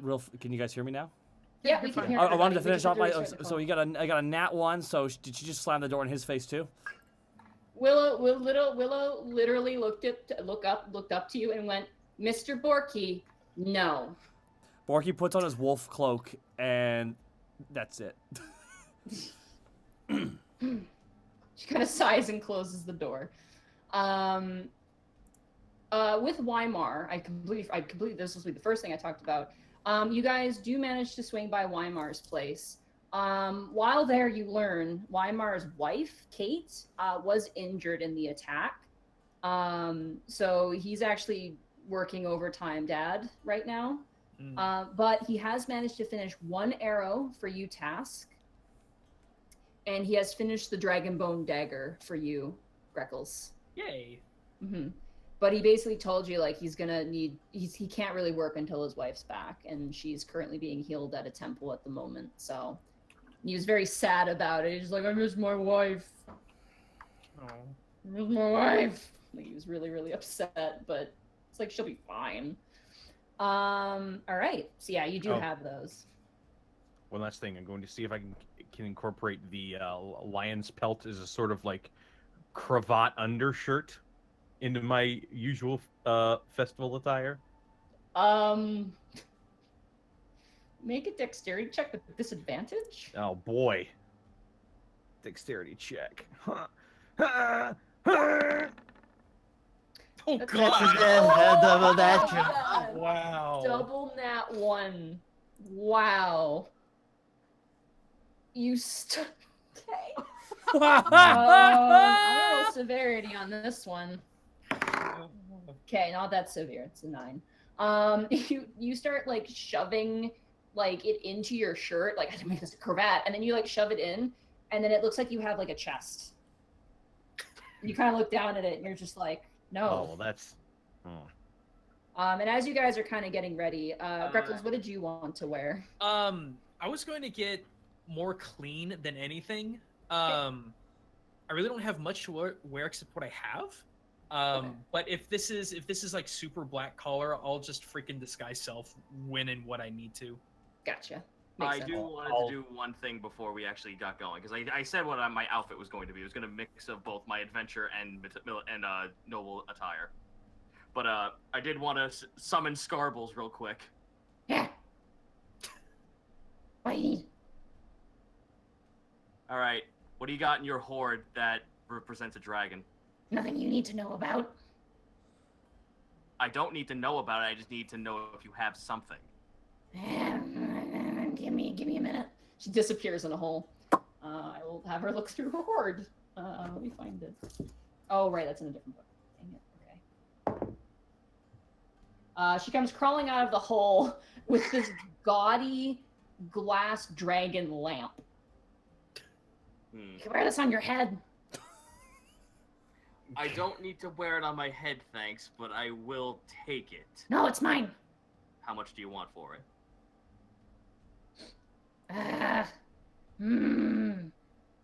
She got this like a super intense look on her face. 50 gold. Sure. Cha-ching, and she hands it over to you. So how is this lantern assembled? There's a wood base. There's like a glass dragon. It looks like it was like blown glass. And it's like holding onto like the metal centerpiece, which looks like you should be putting like a oil lantern, but it looks like it's been smashed on the top. It's very pretty, but it looks like it needs to be repaired. Okay, well this isn't helping me, but it is nice. So, okay, that's fine. I now have a slightly broken dragon lantern. I'm okay with this. It's about like because it's kind of big. It's about half your size, given you're quite small, so it's very large. All right, so then I guess yeah, just mix of my attire and a mix of Tarisk's attire, like his armor and his like little cold outfit. Okay. As you guys are kind of finishing up, getting ready to go, I'd like to do one more thing. Willow actually comes downstairs and sees you panic, like pulling the lion thing out of your chest, and she goes, "Oh, that's terrifying." Yeah, I'm trying to. Lion, hard to work with. Mr. Panic. She walks over, she helps you take it out, and she kind of fixes your front collar, and she goes, "There, Thank you. no problem." All right, and I'm gonna like, you know how some people like wear scarves, but they don't wear it around their neck. They just drape it over their shoulders and let it hang. Yeah. I'm doing that with the lion pillow. That has Okay. that has a certain name. I just don't remember what it is. I can't remember what it is either. I should know it, but I don't. Roll another dexterity check with advantage because Willow's gonna help you. Sash. Okay. Sash. Ah. Yeah. Why do I know this? Uh, Oh, that's right. I went to art school. Okay. You lose. It's so weird and big, and like is not meant to be worn that way. You kind of make it work. Willow is like fighting with you, and she's like, no, down, lean down, Mr. Panic. Really? Okay, there we go. I'm trying. Perfect. Okay, that doesn't look too bad. It's a little large, but it seems to work.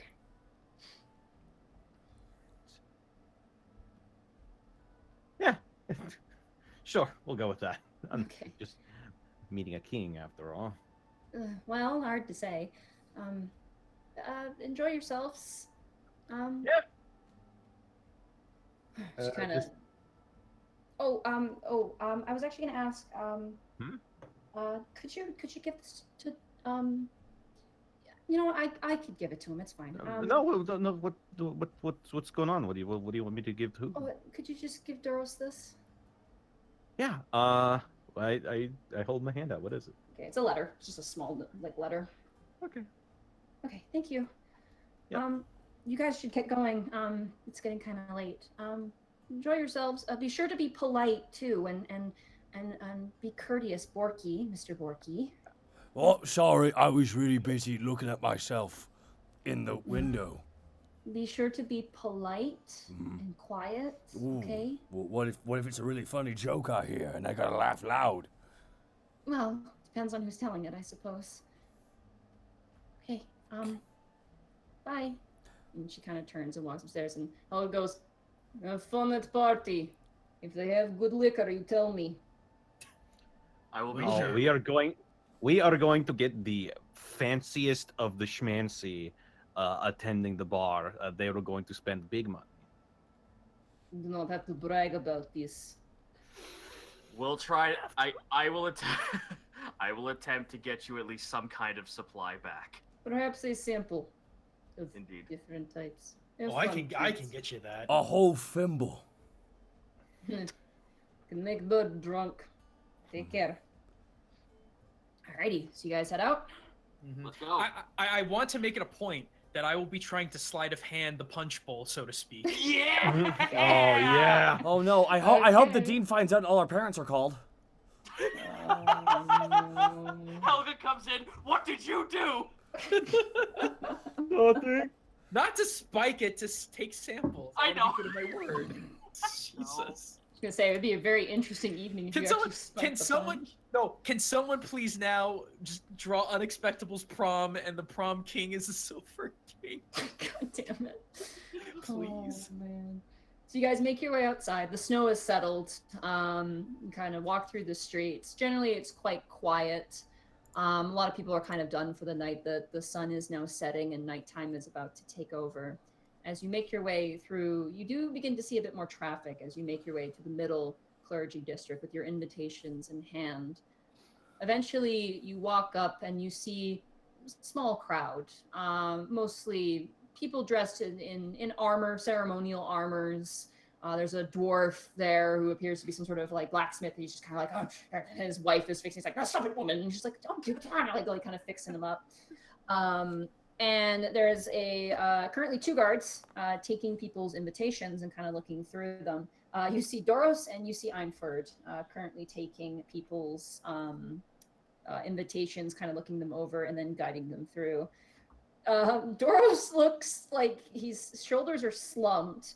He's got this deadpan expression on his face, and he's just like grabbing invitations loosely in his hand and stamping them loosely with the other and throwing them back to the person. Einford is being like super like efficient and is just like, have fun at the party, and they're just kind of going through. You guys eventually make your way through the line, reaching the 2 of them. Burning the late night oil, soldier. Who are you referring to? Doros. Doros just looks over with the most like sad face. Hey, don't be so glum, buddy. Guess what I have? He just sighs deeply. You want him to talk? I nudge him, have a letter, and I put my hand on his pauldron from your. How are you gonna reach this pauldron, man? I make an attempt. I do my best. Damn High it. five. Like, you reach up, you like slap his chest, and you're like, ooh, side. You kind of slap his side. Yeah, I have a letter from your special someone. He gets actually concerned looking, and he just kind of nervously takes the letter. And Insight. Insight that, yeah. 19 with a natural 20 on the other side. Let me see if he can. He's not. Well, he's deadpan. No, he cannot. Not with 3. I'm rolling a lot of 3s today. As you look at him, you're kind of reading his expression, and like he's kind of opening the letter like it's gonna shoot him. You get the sense, and Task, I would say with you being there, roll an insight 2 with advantage. Here I go. 15. Okay, that still beats him. You knowing, talking with Willow and just being like, oh, could you tell Doros sorry? You get the sense that they may have had a quarrel, maybe a fight of some kind. And he kind of opens the letter and reads it and slowly seems to ease up. And Einford kind of looks and goes, are you guys still, like, okay? And Doros just gives him a thumbs up as he keeps reading the letter without taking his eyes off of it.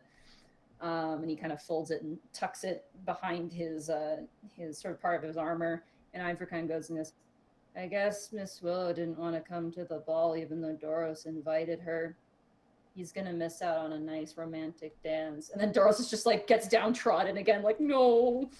You know, it could be. Like, Hey, you know what? I'll talk to Willow and I'll see that you 2 can dance on the stage at the Sweet Dragon. Or even better, it could be like later tonight and you can go back, put on a nice outfit and show up with flowers at her door because you understand her. Also, here's my ticket, thank you.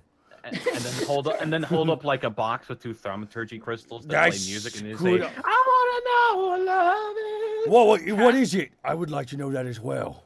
Tass looks at Borky and just like holds his finger up, just like, I can't rebuttal that. That was a good idea. And looks to Doros, like holding his hands to Borky, like, Doros that works. Doros is like staring at the sky like he's having the greatest epiphany ever. Like he's just like, holy crap, the possibilities. Dude, tell you what, it's gonna be a good night for everybody. Doros kind of nods. He takes Borky's ticket, stamps it, and hands it back. He knows Thank you guys. He's not gonna. Right on. Mm-hmm. By the way, are there any fetching ladies? Should I? I'm asking for me in panic. Are you asking Doros that or Einford? The area. Doros just kind of shrugs like, Einford goes, yeah, I guess. There's Okay. like at least 5. Knowing high society, it's probably going to be nothing but either old ladies or the most beautiful women we've ever seen. Like, I'm pretty sure We're old ladies probably can be. gonna- There is no in between. Probably most of them will be married too. Sorry. Whatever. Time to go in and schmooze. Let's Alright. go. You guys. Where's can- Greckles though? No, Greckles has been right there, just not saying a word, just watching all of this happen. That's our Greckles, pet bird, Greckles. he takes your ticket, Greckles. Einford, he snaps. He goes, "Are you still wanting to come to my sister's wedding in the spring?" I would love to do that. Awesome. I'll make sure to send you an invitation. God, that was a citation from what episode? That was when you got arrested. So. Right? Where, I was like- where are you having the after party, and have you considered the Sweet Dragon? I We can't. haven't I actually can't. booked the venue yet. Borky, let them figure out what they want to do on their own. They know where we are. Yeah, we do. We go there a lot. Anyway, here's your ticket back. Thank you, Thank you, Strong thank you. Sad. I just imagine him holding it out and letting go of it, even if he's not directly in front of Greckles. Like, Yeah, it's a little vacant. You get the sense that him and Isla are kind of weirdly similar in a way. Eventually, Doros kind of gives Panic. He gives you particularly a nod, like thank you, as you kind of make your way in. As you guys go into the middle clergy district, much more splendid buildings, gorgeous, absolutely gorgeous, stained glass, statues, things like that. Definitely a lot busier. There's a lot of living spaces around here as well, like lots of kind of small homes. And you see, sort of set in one place is this large temple, almost unmarked, and it is huge. It is absolutely massive. It's almost the size of, say, a mansion, something akin to that. As you make your way up to the front, you are guided into a side entrance, as you guys are secondary guests, so to speak. You're not guests of honor. You are kind of you're friends of the guests of honor, so to speak. And as they guide. Yeah, as they guide you through, they're very polite. They're very, very friendly. As they guide you through, eventually you are led through a series of hallways donned with gorgeous red tapestries, various pieces of art, vases, what looks like reliquaries of just general sorts of gods, histories, things like that. You notice, too, as you pass by, one of the areas is a large library. Eventually, you make your way up kind of to the main area, which is this massive, massive ballroom. There's a large inner area. There's some dancing going on in the corner. There are tables with food. There's a few balcony areas as well. You see a bunch of almost servants kind of running about and kind of serving drinks. Panic, I want you to roll a perception check for me.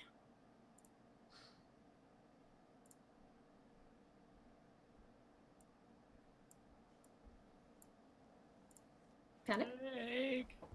Snake? Oh, I'm sorry. I'm sorry. Could you say that again? Roll a perception check for me. Had a parent come in. Oh, it's all good. Perception check.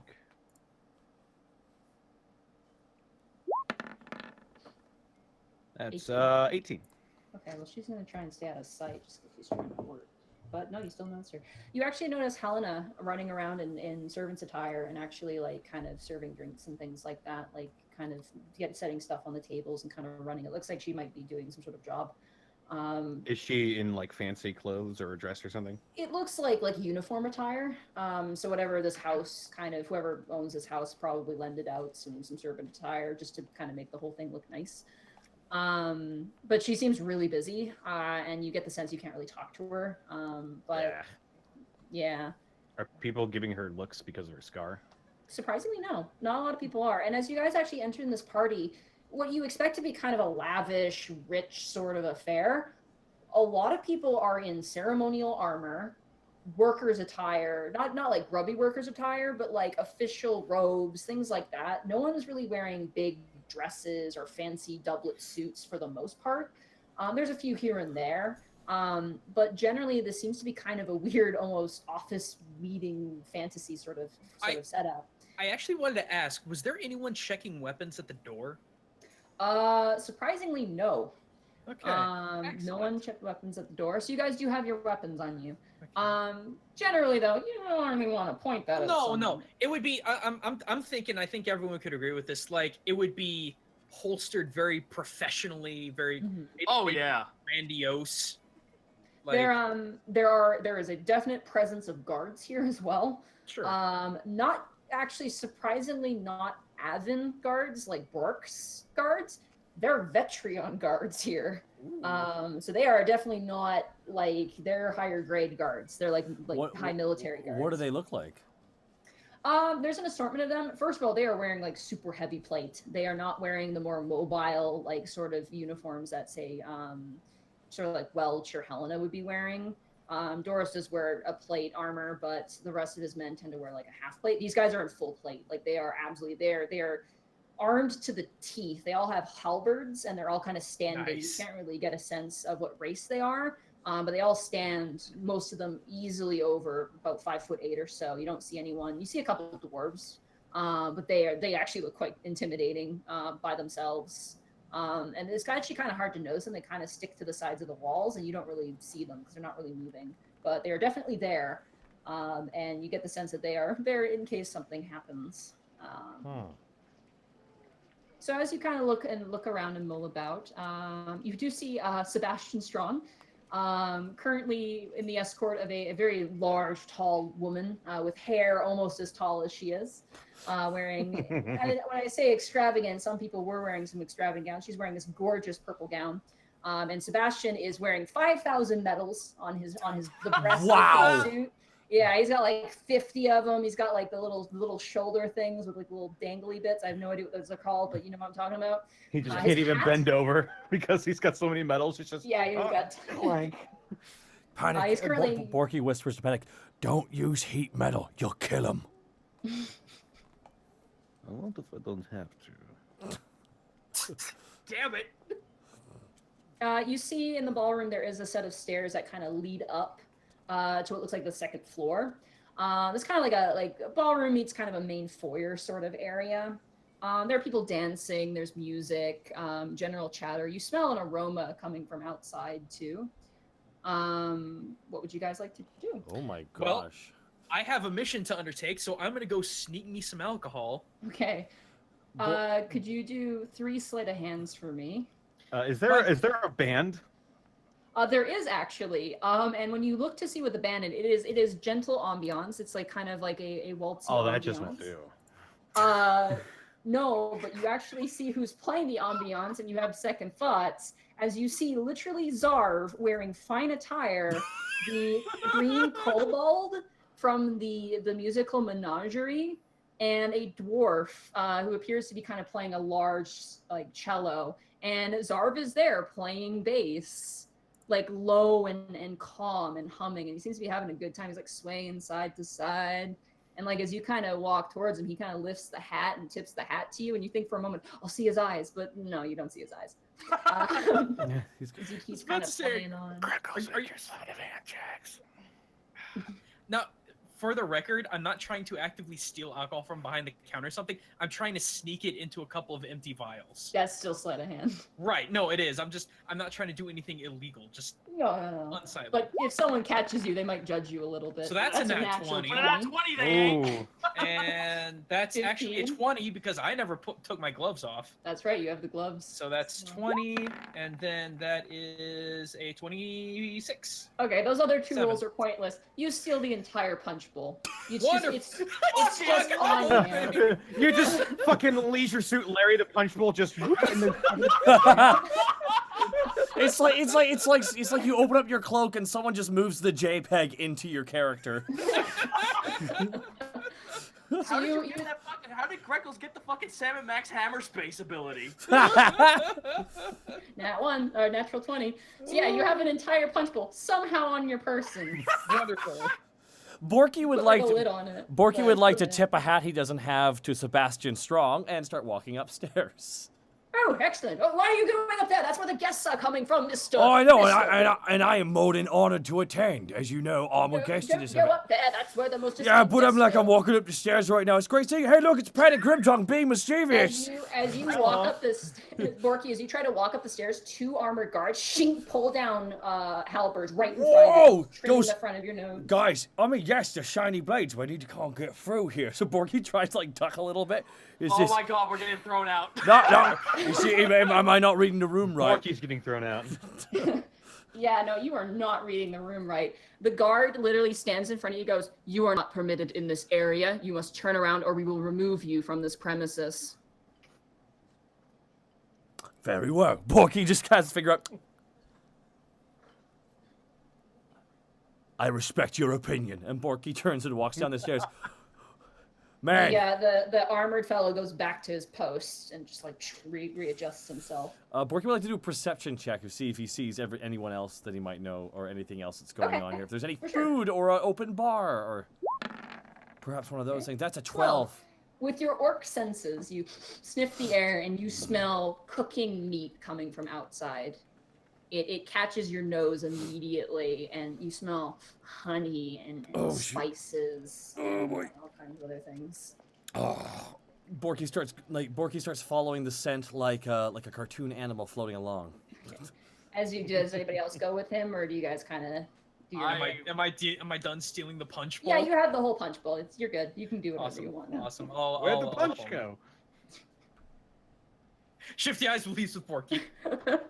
As you go outside with Borky, the balcony is like, there's people there laughing. There's like a woman and a man. They're just like, "Oh, you're so funny." He's like, "I am." You eventually make your way out, and you see a fire on the balcony. Not like the balcony's on fire, but it's like a stone balcony. There appears to be a specific area that has been kind of cut off that is currently hosting a ton of firewood. There's a big stack of firewood next to it, and you see the Northlanders. You see, I think his name was Bjornsson. Double check his name here. Oh my God, the Northlanders? Yeah, the Northlanders. It's not all of them. It's only a few of them. So we got. Oh my God, you talking about? Hold on, I have them written down here. Where are they? I have them written down too. Oh, there they are. There's Bjornsson, who is the leader. He was the guy whose wife had a baby. Yeah. There's Halfdan, who is currently kind of talking to people. And Frelda. It's half mine and everyone else. Yeah, he walks over, gives you a big hug. He just picks you up and he shakes you side to side. He puts you down. Does he crack my back? A little bit, yeah. Oh, thank God! I've been trying to get that for a while. Look at you! You are like here. It's so nice to meet you again. We'll see you again. Come on, bring it in here. I try and crack his back. Okay, you roll strength check. Okay, I want to see if I can actually get cracked to that back. And that is an 8. No, so you like pick him up. You're like, "Whoa, this man's heavy," and you put him back down. Oh. Look at this! It is the one who is the bird. Hey! And he like walks over to try to hug you. Do you accept the hug? Sure. Roll a Constitution saving throw. Oh no. That was a mistake. That was a mistake. He squeezes the whole punch bowl out of you. He grabs you and just you feel your back spine. You're just like, I hope that was the punch bowl as you get put back down on the ground. Greckles' face goes photorealistic when you hear that crack. Yeah, it does. And then when he gets put down, it's like just visibly broken, like sideways, and he's leaning to the side a bit. Half guy. He just gets huge anime eyebrows, and then it zooms on his face. Shimata. You best be careful of Half-Dad. He's got hollow bird bones. Oh, right. Well, where's man who completed man trial and one who is with goat? Where are they? Okay, man who is with goat is currently trying to get involved in the band. And the little dragon one who won the thing, he's off doing dragon stuff, I think. Oh, that is good business. Yeah, okay, I know. I smell meat. I smell honey. I smell good cooking. Is that your cooking I'm smelling right now? As you turn over and look, you see the Northlanders have a giant wild boar on a spit. It is currently golden, crispy brown on the outside, and you watch as Bjornsson is like literally painting this thing with a mixture of what looks like honey and some sort of mixture of spices on top. And like there's Then there's like a lemon stuck in the mouth, and like they're adding lemon juice to it. You see Frelda, who is wearing a very, very gorgeous, like almost like owl cloak of some kind. She's kind of her. She's a little bit more like reserved, and especially with half Dan being allowed, she just kind of like is sitting and kind of kicking her legs on the chair. And I think goes, we're cooking like wild boar, like Northlander style. Would you like a slice of this? I want you to know right now there is nothing I would want more than a slice of that pig. Absolutely. And he walks over, he grabs like a big cleaver, he just starts like slicing off meat, and he puts it basically in like a sort of like a thin linen cloth, and he hands it off to you. There's like fat kind of dripping off into it. It looks amazing. Like, would you like some as well, Broken Birdman? Yeah. And that's it. he just slowly raises the talon up, and it's like shaking. He grabs the finger extended. There you go, and he hands you like a big, heavy, like linen cloth of meat, and just like slams it into your broken arm. You can hear as he hands it to you. Thank you.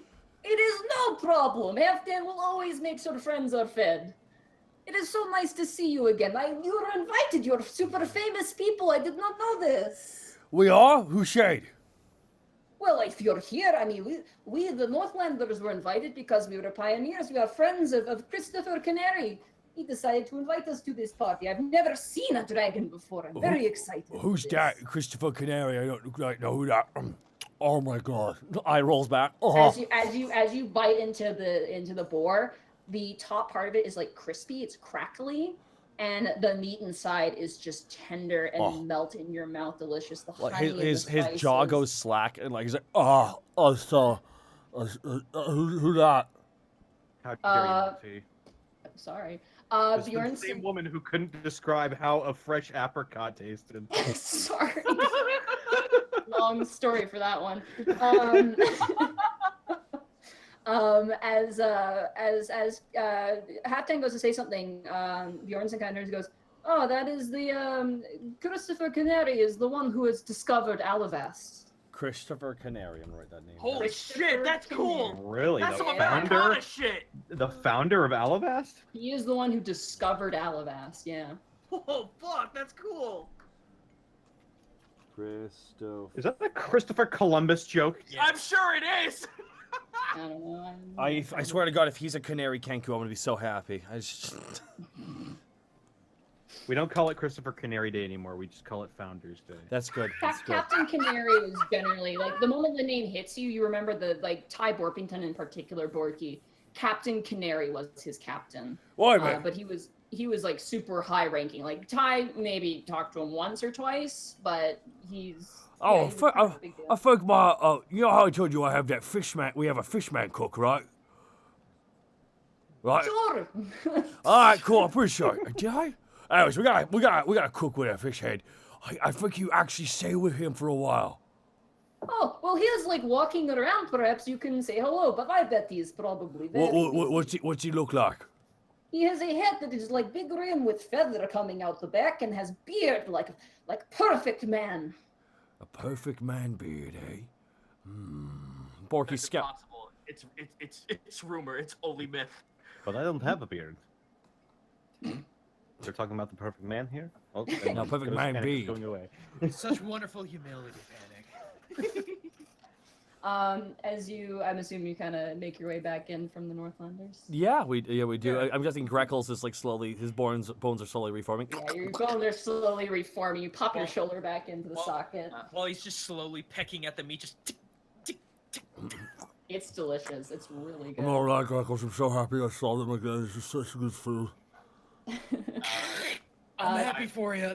I just wanted to say that while everyone was doing that, I was having Task and Taurus were gonna go like at least try to mingle or at least like attempt to see if there are other adventurers or people of like equal importance to us when it comes to the other outlands, like places from the Silver Kingdom.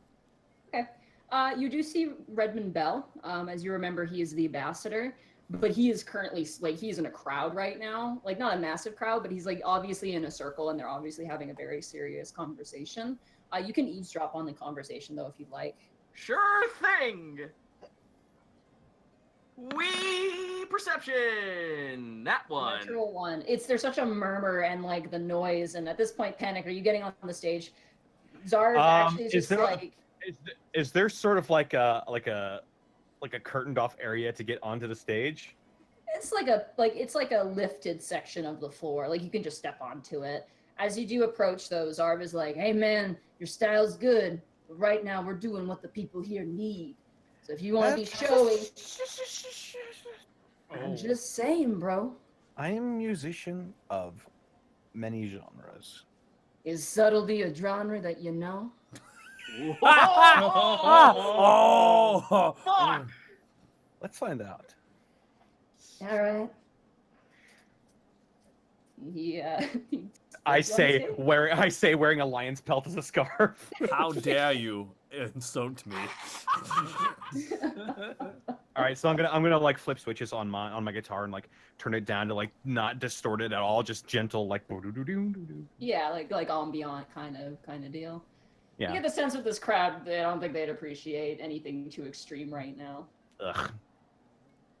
Sycophants. All right, roll a performance check, which is just a straight low. Roll because you would usually have disadvantage, but you have the lion thing on your shoulder. Yeah. Okay. Ah! 30. That's a 30. Wow, that's insane. Not bad. Yeah, you managed to meld right in. Like they are still playing, and you just kind of step in and just kind of add to it, and like a few people turn their heads. Kind of nod and go back, and as you're trying to listen in task on Redmond Bell, you just see him kind of like laughing. You're just like, oh, I can't hear him over the music and all the people, and then you feel a cold hand grab your shoulder. Not you, Panic. Task. Oh. Snap around to it. Hi, and you see Isla just looming over you. She's wearing a very nice, like kind of silvery blue sort of gown. She's like, hello, nice to see you again. Ah, you as well. How are you? Contemplative, but for the most part, I believe we're all kind of trying to just ease back from what happened a few days ago. But this is Alabaster, so if it's anything like the people rebuilding, I can't complain. We move forward. Souls are hard to fix. How is your employee? Oh, she's rightfully so. Like Tass like looks left and right, like seeing if like there's any like of the guards kind of just like eavesdropping in on this. They're pretty stoic. You don't really get much of a read on them for the most part. There's not one close to you right now. You guys are kind of near the edge of like the food table at the moment.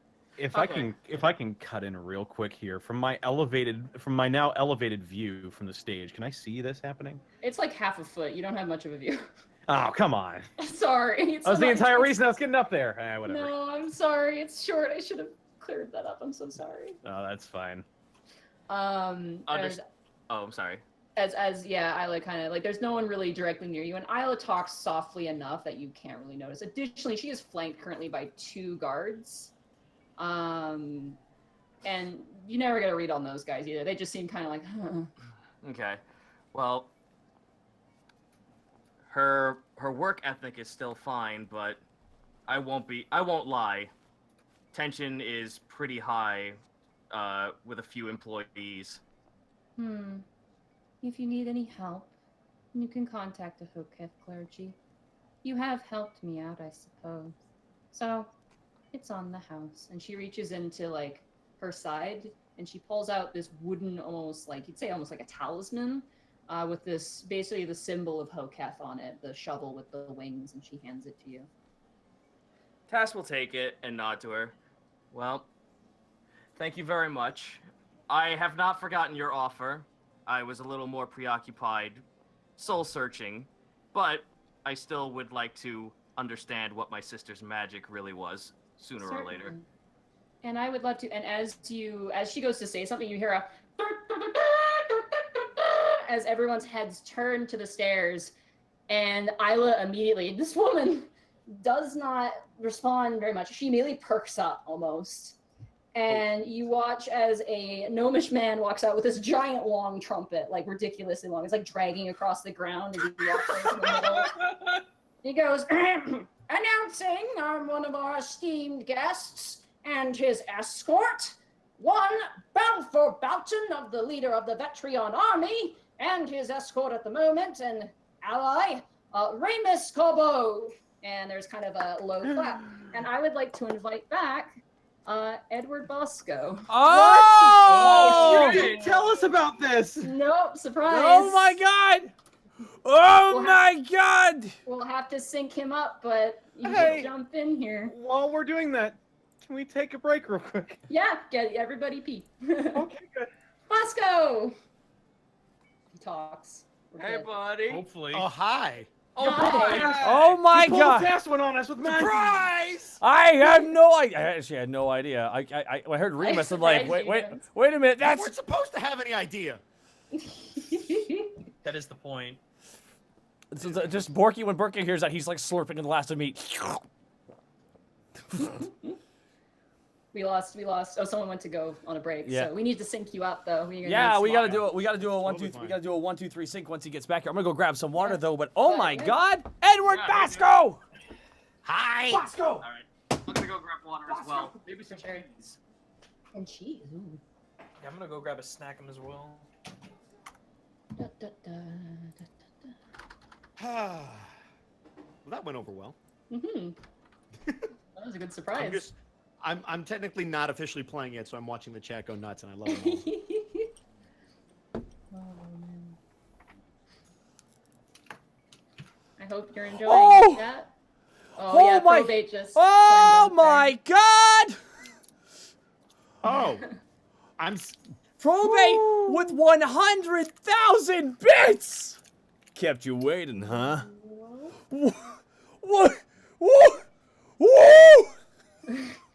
Don't wake up, Gregor. He's there. He just gave me a sad look when I left my office and I went back in. You think I really want to hang out? We hung out all day. Oh my god! Probate! What the fuck? Okay, Brobate trying to steal my hype. I see how it is. What nice timing. This is This is war. This is what this is. war is heck.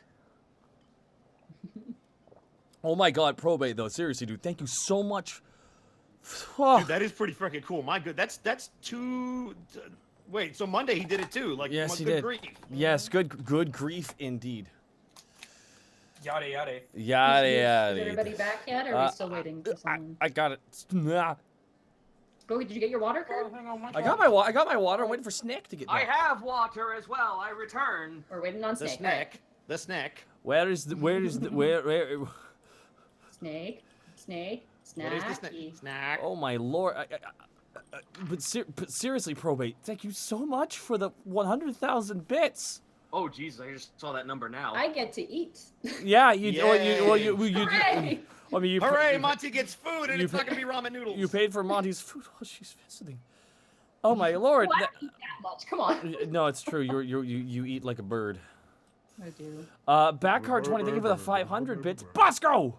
Snuggy Bum 5, thank you for the Yeah! 500 bits. I have coffee's worth of bits. Thank you so much, Snuggy Bum 5 for the 500 bits. Soulflame 95, thank you for the 100 bits. The burb is backing down. The burb is backing down. Da-ding. Da-ding. Back card 20, thank you for the 21. Back card 20, thank you for the 2,144 bits. Here's the rest of my bits. Well, here's all of our love. Holy shit, dude. Thank you so much. Archive 21 with 10,000 bits. Can't compare to Probate, but here's some for the best DM, Monty Glue. Archive 21, the gestures with his hand, majestically shooting out 10,000 bits. Thank you so much, Archive 21. That is incredibly kind of you. Oh my god, sorry, is Connor back, or do I have like another minute to try and Connor? calm the fuck down? I'm here. I'm Oh, back. Connor's back. All right, okay, you got your recording up, Basco? Yeah, I do. Alrighty, chat, you guys too. 1, 2, 3, sync. Sing. Sink. 1, 2, 3, sync. Sing. Sink. 1, 2, 3, sync. Sink. And Blackfoot Ferret, thank you for the additional 5,000 bits. Oh my god, have a buffalo bag of red bean buns. Alrighty. So as the trumpeter kind of drags his trumpet across the ground and kind of leaves off the side, you see Balfour Boughton walk, this giant, massive man, his mane of yellow, almost golden-like hair. He is wearing ceremonial armor that the chest plate is in the visage of a lion, like this proud-looking lion. and it's just absolutely gorgeous. And he turns around the corner, and you see, kind of in the shadow of him, you see Remy, who kind of looks out of place and awkward. And before you can even say anything to Remy, the sheer raw energy, Taz, as you stand next to Lady Isla and their eyes meet, it's just like you just feel the air in the room change. We're about to see something fucking crazy. And Balfour Belton like runs down the stairs. He like jumps off the third one, just lands on the ground, and the ground shakes. And he throws up his arms and goes, "Schmumpelkins!" I am moving 5 feet away from this. I am moving a square over. I am. Combat dive away. Has the band stopped playing at this point? Yeah, there's like complete silence. I am watching intently. Everybody makes a path as Balfour just kind of like jogs excitedly, and you watch Task as Isla just slowly lolls her arms open. She goes, "Cuddly bear," and you just hear wham as Balfour grabs Isla, and like there's this moment, and she kind of disappears, and then he lifts up his arms, and she's gone. He's like, "Schmumpelkins, Schmumpelkins." And like an alligator bobbing from the surface of the water, her head just pokes out of his beard. And he's like, "Hey!" Wow, you gotta starts Oh kissing God, her. he killed her. He killed And Death. She like steps out from his beard and kind of like gently kind of untangles her hair, and they kind of take hands. And Zara kind of goes, "All right, back to business. 1, 2, 3," and kind of goes back to playing. As they take hands and kind of walk over, and Balfour just starts stuffing his face, just like, "It took me forever to get here. Do you want some of this?" "Yes." And she just like takes it and eats it slowly as he's just like cramming food into his face. Remy, you're just kind of left at the top of the stairs. As your boss kind of is gone. Hey, look, Greckles, it's Remy. So it is. I never thought I'd see him again. Remy's standing at the top of the steps. You'll all notice that he's not in his normal armor. It's very formal chainmail with a cloak draped over the back and a pin that is the symbol of his house, keeping the cape kind of closed. He's then going to walk down the stairs and attempt to find a corner to kind of catch his, I guess, faculties about him after observing all of that. You're watching currently as like Balfour's like handing Isla like a giant like platter, literally not a plate but a platter. He's like, "You need to try this," and "Oh, look at this cranberries, have 5 of those." He's like cramming this thing full of food, and she's like, "Okay," like just like deadpan as always, but she's got a smile on her face, so she looks like she's having a good time. Remembering what happened the last time he was in a room with Lady Isla, he's definitely not going to go anywhere near that. As you kind of leave them, you eventually kind of make your way. But as you kind of walk, you do notice towering over, because you kind of stand out, Borky actually currently wiping pig grease off of his face, honey and sauce. Yeah, Borky just... Is there anyone nearby Borky? Is there anyone at all nearby Borky? There's a couple servants. Borky just grabs one of their shoulders real fast and just wipes his face on it. Oh no! Helena looks down at her lovely clothes and looks up. Oh and goes, Oh, good Oh! job. Oh! God. Panic! I need the spell. It's...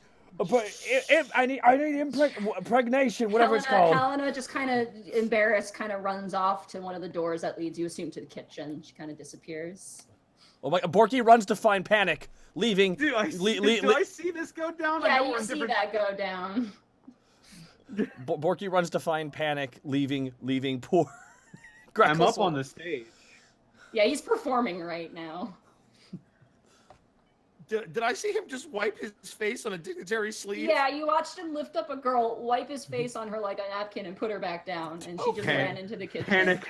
Panic sees Borky, makes eye contact with him, and just gives a solemn shake of his head. Oh, Borky kicks on it. emotional damage. Damn it! Oh! Damage, some do damage. Let's go. I'm not Borky kicks. angry. Bo- Bor- I'm just disappointed. No. Roll Borky. vicious mockery damage. Borky kicks a non-existent can while looking Oh down. God, no! What just happened? I heard a roll. 7. Oh 7. no! Take 7 emotional damage. You joke, but I'm subtracting it off my overall health right now. I'm just. Oh my god. I can't believe you've done this. But anyways, back to Remy. No. Yeah. All right, I guess having Greckles is just standing there by himself now. Remy is going to go to the table, realize that there seems to be no punch out for some reason, because he's rather hard. There's like Kinda look tons up of glasses, no punch. Kind of look up confused, see what just happened with Borky, and then he's going to walk towards Borky and panic. Okay. Well, Panic is currently performing on the stage, but Borky's kind of nearby at the moment. Oh, Borky, you're gonna feel a tap on your, I guess, lower back. Borky turns. Oh, fuck. Holy shit! Remy, I know I saw you. Come here. Borky gives him a hug. No, I need to go. Oh my god! Oh, it's just second. It's the best bird. I mean, it's or like a close second, depending on what day it is. Oh my god, I love you so much. Blockade. What is it? What is it? What is it? Cat. Breathe. Blockade. Okay, I'll put you down very carefully. How's it going there? Good to see you too, friend. Oh man, it's May I been. borrow a moment of your time. You Borky? know, absolutely. So, forgive me, I ate a bunch of pig meat outside. You gotta try some. Yes, the woman you just wiped your mouth on. Yes, there was an accident. Yes, one of the nobles. I need to reiterate this. I wasn't expecting to see all of you here. You all need to be on your best behavior. Do you understand? Yeah, Panic gives a silent shrug. I'm assuming they're all three around each other now. Yes, I you can assume, absolutely yeah, say this. Greckles task, you've kind of come around as well. Panic just gives like a silent shrug. Saunders on up with Tarisk. I don't think you've met Tarisk. No, I've met you, but not your. Yeah, you see a dog-sized drake, no wings, Okay. with two eyes going in two different directions, wearing what looks like kind of like a snowsuit, and appears somehow he's got a bow on his horn. You don't remember that being there, Task. What? God damn it! As you turn to take the bow off, you see a few young children kind of giggling underneath the food table and kind of scampering off. Oh, fuck it, fine. Clack. Okay, we are gonna. I am trying my best. I just wanted to present myself really well after everyone just appeared. And you didn't know we were gonna be here. How about you, Remy? You don't write. Yes. You don't write, or if you do, we don't answer. It's crazy. Well, I hope you all received my letter. We actually did. Eventually, yeah. Oh, good. Well, you seem to all be in good health, and there seems to be one more of you. I don't remember your friend here, looking at Tarisk. Clack. It just like spits up like a cupcake and. Oh, all right. Don't mind him. That's normal. Yes. Well, last we met, we were separated. This is actually my partner, Tarisk. Ah, I see. Your companion. It's a pleasure to meet you. He's gonna kind of sort of bow and then realize he's bowing at what is essentially a large dog and stop. I'm gonna mutter at Tarisk. Lick him in the face. What in the face? Lick him in the face. Okay. Tarisk. Okay. Tarisk like jumps up. Remy, I need you to make a strength saving throw for me. For narrative, can I just fail? Can I just give it to him? Yeah, Okay. you don't expect it coming, and Tarisk just leaps up. You see both claws on your shoulders, and you just get knocked down onto your back as he just like licks you, and then just sits above you, and just this big glob of drool just lands and smears down the side of your armor. And then he kind of steps off and then sits, and then looks to you, Task, like, did it. I did my best. Greckles puts out an arm for Remy to get up. Thank you. No problem. Yeah, I guess I should have warned you about that. Yes, I didn't. Look, all of you need to be very careful with how you're behaving. You do enjoy that inn of yours, yes? Yes. Indeed. Well, there's a lot of people here that could make that very difficult for you to keep open, is all I'm saying, if you anger the wrong people. You do notice at this point there are a few idle glances and kind of hushed whispers, but there are also some people who seem to find the whole debacle entertaining. But Remy is somewhat true. There are some people who are looking kind of like, about the whole thing. Like, who invited these guys? Okay. Task will remain with like arms behind his back, military stance, looking out to the eyes. That being said, it is good to see all of you. Indeed. So- How's the front? Quiet. Oddly quiet. How long has it been since the last conflict? How long has it been actually since the last time we were engaged in a fight? There were 2 huge engagements after the eclipse when you returned. Okay. But you guys managed to keep the front line solid. It seemed more like they were testing your defenses. Got it. Once winter hit, it's been very quiet. But given that they are fire giants, you get the sense that perhaps they don't like the cold so much. The cold might be something very bad for them, or like they just don't want to move through the winter. The peritons, the birds though that you guys were attacked by, those have increased in numbers. Gotcha. You see them quite frequently when you fly now, but you've become better at like kind of avoiding them or also fighting against them as well. Awesome. So, Well, since winter rolled in, it seemed to have been our ally as they've stopped testing our defenses. However, their area assault has only gotten more bold, I should say. That being said, things were quiet when I left, giving me some time to come here and take care of some matters. Balfour like leans over the table and he like points out like, "This is my wife. This is my wife." Oh my god, I'm so happy for you. Yes, Commander Bolton, I've met your wife before. We've She been over slowly this. waves to you, like just like slow, kind of queenly wave. Lady Isla, it's a pleasure Hi. to see you again. Yeah, I remember meeting you. Yes, I recall meeting you as well, milady. Mm-hmm. You'll notice Remy kind of put a claw under his armor and just kind of like he was moving his collar a little bit. Anyway. Remy, he grabs you, like Balfour and grabs you by the shoulders. Oh, Okay. Jesus. So, he spins you around away from, like, the other party. Okay, so we're going to get some food, and then we're going to have a bit of alone time, and I should be back, okay? So if I'm gone, I'm not dead, I'm just with my wife. The play-by-play. Right, I will make a note of that you are on leave. Excellent, you're such a good boy. He kind of gives you, like, a big whap on the back. Does he just like leave with her like under his arm, like? No, he actually very politely, he walks over to Isla, he puts one hand on her back, and like the other hand, he kind of takes her hand and then kind of gently leads her. You assume somewhere else. They are going to have sex. They are. Oh my god, really? Anyway. Do you say that out loud, Panic? Yeah. You will see Remy turn his head around and stare daggers at you, Panic. What? Both talons are in Grekel's face right now. As you guys. Stacia can't hear me over my playing. Anyway, Remy, speaking of time off, how long are you in town? Well, that depends on the commander. I'm with him. I suppose that's fair. I found a lovely restaurant I'd love to take you to. Pardon, a restaurant? Yes. I didn't, what kind of a restaurant? Echoes he in here? memory. Was that a chicken? Remy, long story. They have the most fantastic Eastern Isles food you'll ever. I'm sorry, I'm so excited. I'm tripping over my own tongue. They have Eastern Isles food in Alabast. Oh, like you wouldn't believe. Why didn't you say so? When would I have the opportunity except now? You could have written a letter. Oh, Look, things I have have been and the happening. best thing is I have an excuse because I can't write. That is a fair point. I suppose. We only just recently got our pseudo dragon den. You'll have to forgive us on that. I see. Seems you've all been up to a lot then. Oh, like you wouldn't believe. Never a dull day. It's true. Is anyone from your platoon with you as well, or did you come? Did Balfour take you? Well, for the last couple of weeks, it's only been the 3 of us. Winter took off. Took off.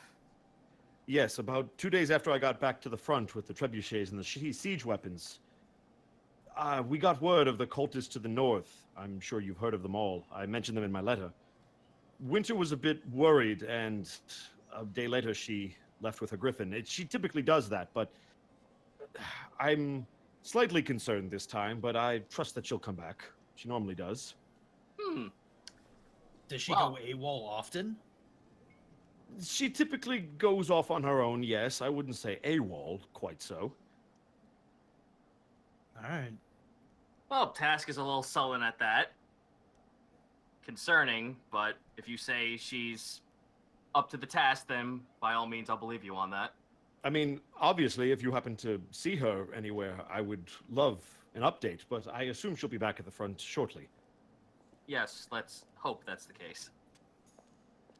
And what about your musical friend? He seems quite enthralled with the band. Yeah, he, anywhere there's a stage or anyone playing, Task, myself, and Greco's always see him go up and, kind of join in. He loves performing so much. I hesitate to ask, but has he been any more well-behaved than last I saw him? Surprisingly, yes. Yeah, a little bit. 3 steps forward, 2 Is steps right back. there. Wait, yes, and they're talking about you right in front of you. And we're saying you're actually doing a good job. We don't man. wanna It's just- a we don't- compliment. We don't want to distract You watch as Zarv puts as he's kind of loosely strumming on his bass, puts a hand on Buchanan. He has no idea what the context of the conversation. He goes, "I'm proud of you, man." Like, he goes back to playing his bass. Like he has no idea what's happening. We just got you. Like we just got you. You just got validation. Rep with the band, bro. Yeah. Up in my fucking sex life. Hey. When I get one, I'll stop. Crosses his arms. To be fair, you were meddling in other people's sex lives, not more than 30 seconds ago. What? He does have a point. What? I got nothing. What? I just stated the obvious. Sometimes the obvious doesn't need to be stated there. Well, Ben. No one heard me. Shut the fuck up. Well, in any case, yes, he has been a lot better. Well, good. Even if his tact is lacking, I'm glad to hear that.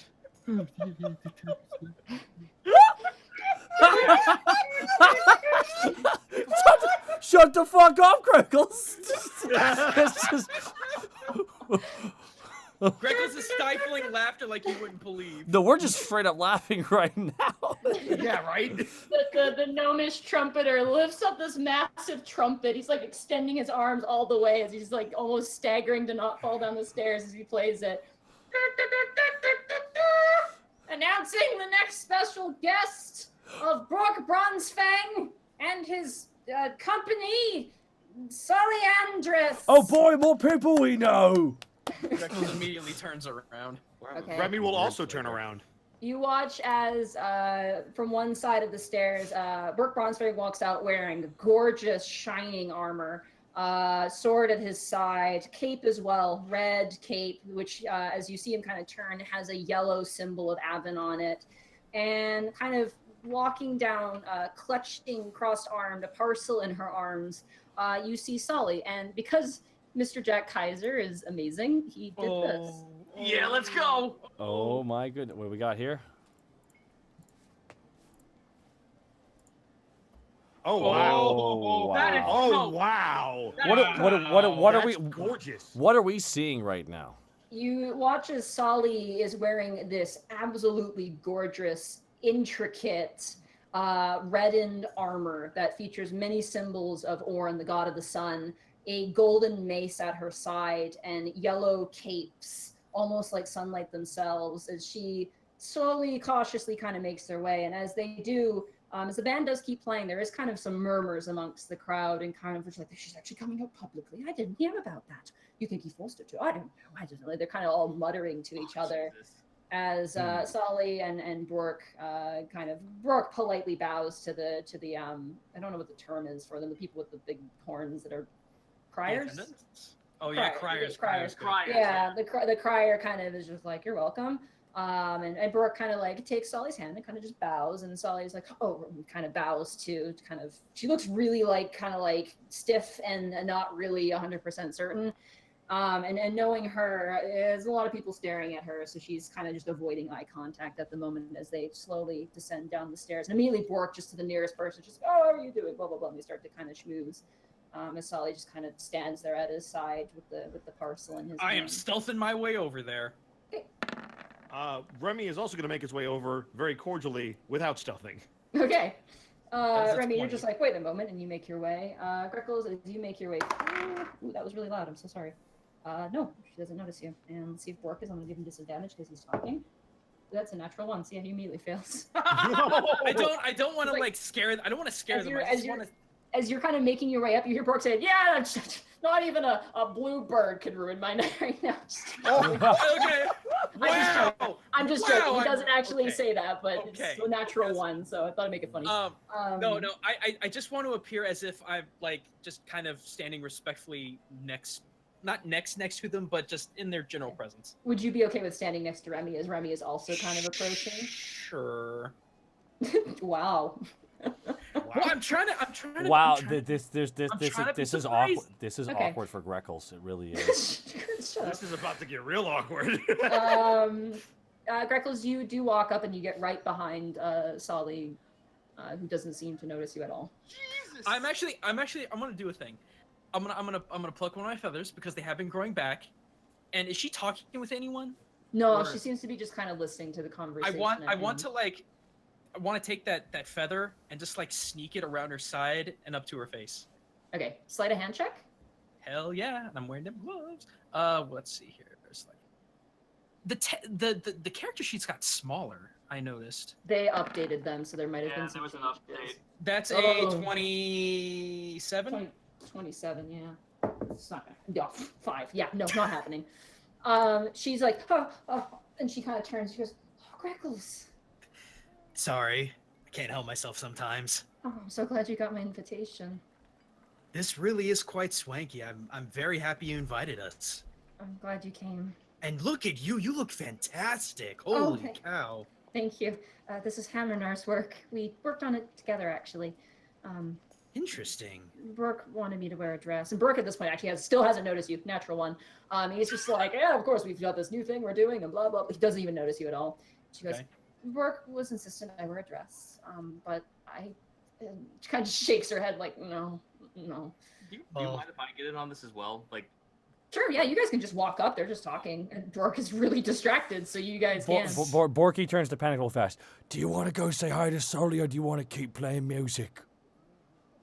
Go enjoy the party, man. We can jam some other time. This is just work on the side. Come on. Yeah, that's fair. I just wanted to have a little bit of fun. All right. Yep. Nice slip off the stage. alrighty. And Borky joins Panic, and they walk up, Yep. kind of following everybody. I have to say, this is, I say this out loud to Sully, so, well, I have to say, this is far more impressive and far more elegant than I would assume a dress would be. It's really fine craftsmanship.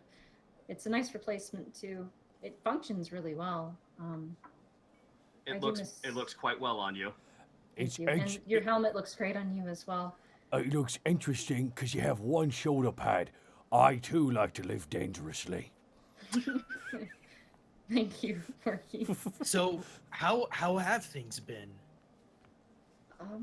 She kind of scoots you guys kind of away from Bork, who's just like, and I did this other thing, and it's just like blah blah blah. He's literally like a parent at the grocery store who's found like their friend and they're talking and their toddler's just like wandered off.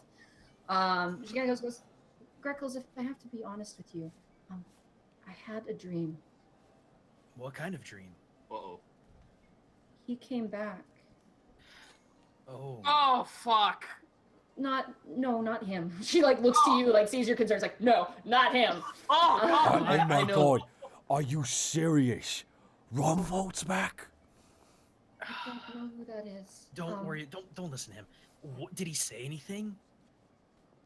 He said I'm sorry. That's And- good. He gave me 4 feathers of his own. Oh. And for a moment I saw something. I What did saw you 4 things. What did you see? I saw a land of endless sand. I saw the sewers of some sort. I saw a place of darkness but with friendly light. And I saw a tavern in the bottom of Drinking Glass.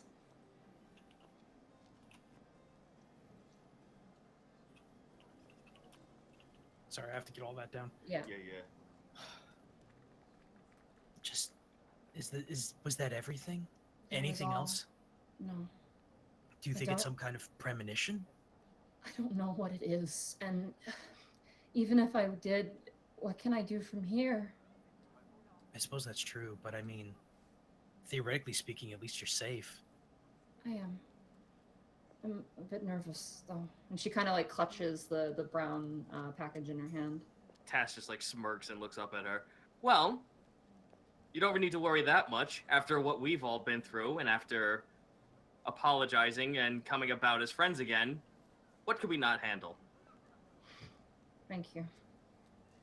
I don't know when the Silver King is supposed to arrive, but she kind of just goes on to talk. Remy, what are you doing? Are you with I was Dr. Solly or? So, having seen Greckles hand the feather to Solly, he obviously realizes that she knows that they're fine. He lets them have their moment, and he's going to try to talk to Brork Okay. as he's going crazy talking. And can I help you?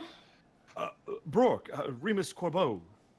Oh, get Trebuchet! Yeah, he takes your arm and gives you a shake. How are you faring? Good. First of all, I wanted to apologize for last time. Oh, the other diplomat's kind of like, what happened last time? It's like, It was a very long night of drinking, and I wasn't on my best behavior, and it was not activities becoming of a night. Yes, I believe that. Yes. Bort grabs you, kind of like he like brings his arm around your neck. He kind of leaves you like, let's go chum up over here. Yes, we should talk somewhere that isn't in front of people that have ears, of course. Yes. Wow. He takes you over into a corner. He just turns you guys your shoulder and goes, "How can I help you?" Well, I'm a bit concerned with everything that's been going on. Do you have any idea what these negotiations are going to be? If you're privy to say. Privy to say means going to be talk of the town soon. Silver King is going to potentially assist us. Details are a bit square, but we're trying to make things as tightly knit as possible. Assist you with what exactly? Aerial defense. From what? From the cultists to the north. Has it gotten that bad? It has, and it's going to get worse. This sort of affair is beyond the Avon clergy. In fact, I feel like it's beyond that of even the council. And do you believe the Silver King has all the answers? A metallic dragon would certainly help in this circumstance. I don't disagree with you, sir, of course. I merely mean to say proceed with caution. As you know, his whole situation with Eltmer created a power vacuum, and he simply seized control, and to be frank, we don't know his motives, sir, at all. I know. Certainly, we don't know his motives either. The one we know of, Redmond Bell, and he kind of gestures to a man who you've never seen before. He's a very, very well-groomed man. He's wearing ceremonial robes. Seems very polite. He's just kind of talking like, yes, of course, like kind of being polite. He goes, the one agreement that we have is that many people from Eltmer are being requested to return. Sounds like the population there is quite low, given one issue after the other, kind of left numbers a bit low and farms untended. Alabaster being the way it is, we kind of welcome refugees and fugitives from anywhere. Yes, it's a city that has been built on the backs of refugees, myself included. I don't think he's going to force people back. At least I hope not. But it is the only bargaining chip we have right now amongst. And you see him kind of turn. Roll an insight check. All right. Insight. 9. 9. You see him glance over towards the Unexpectables who are talking with Solly still, and he kind of turns back and he goes, amongst other things. Wait, the 4 of them? Or do we're you not mean... going to get... Or do you mean Solly? Potentially. I see. We'll see. We'll see how things go. It's not what I want, it's what the council thinks might work. We'll see. I understand, sir. If there's anything I can do to assist you, please. I am familiar with him. Be polite. Of course. I don't think it's so cut and dry, but he seemed eager to be invited here. Yes, I can't prove it, but I believe he has ulterior motives, and that's what concerns me, is that he has informed none of you, and seems to wield all the power. He has you at a disadvantage. Potentially, but we're very resourceful people. He gives you a big pat on the shoulder. I'm sure you can attest to that. Indeed, and I thank you for your time, sir. I won't delay you from your, activities. If you could do me a favor. Of course, anything, sir. She's gonna wander. Could you keep an eye on Solly for me? Of course. Thank you. And if she shows you a red piece of cloth, get me immediately. Of course, sir. Thank you. Remy's You gonna wa- bow his you head. watch, you watch as a person like walks over, appears to be wearing. He's a man wearing like this set of armor that has like bull horns on it. And he rips off the helmet and goes, "Brock Bronzefang," and like walks over and hugs him. And Brooke's like, "Yep, you can go. You're good." Like, they start talking about things and other stuff. Roll knowledge, actually, knowledge religion. Knowledge religion. So, history. Knowledge religion. This would be Is there? religion. Oh, there is a religion. Oh, okay. Yeah. 20. Okay. The guy who just ran him and hugged Rourke is definitely a high paladin of Ginter. And Ginter being the god of farming and agriculture. So this very large man kind of just ran up and was just like excited to see Rourke. And Rourke's like, "Oh, nice to see you, nice to see you, nice to see you." Got it. All right. Solly continues on with the rest of you, and she goes, "I mean, it's what it is. I don't know if he'll come back. I don't know what will happen, but I'm gonna keep doing what I can. I've gotten back into reading Celestial again. I'm trying to brush up on my language. I'm really rusty at it. And Hammernar's keeping me busy. Isla's been gone though. She's been super busy with apparently someone stole an artifact and I don't Yeah, know. we heard something about that. But Internally, Task is giving like the knife cat face, just like, oh no. But I'm glad to see you. Remy, do you rejoin the group at this point? I will, and I will keep special watch on Solly subtly. Oh, it's you. Yes, Solly. Yes. Yeah. Reminald. Remus, actually. Sorry. Oh, I thought your name was Remy. What the... It's a nickname. It's shortened. Oh. Yes. She bows to you with the package still in her hand. She bows, and she goes, I know it was probably not the best decision for you, but thank you. And she kind of like looks to Greckles and looks back to you. Thank you for the feather. Oh, It helped. And Of Greckles course. actually bows to him a bit. Oh, I see you two have spoken since I saw you last, Solly. Yes.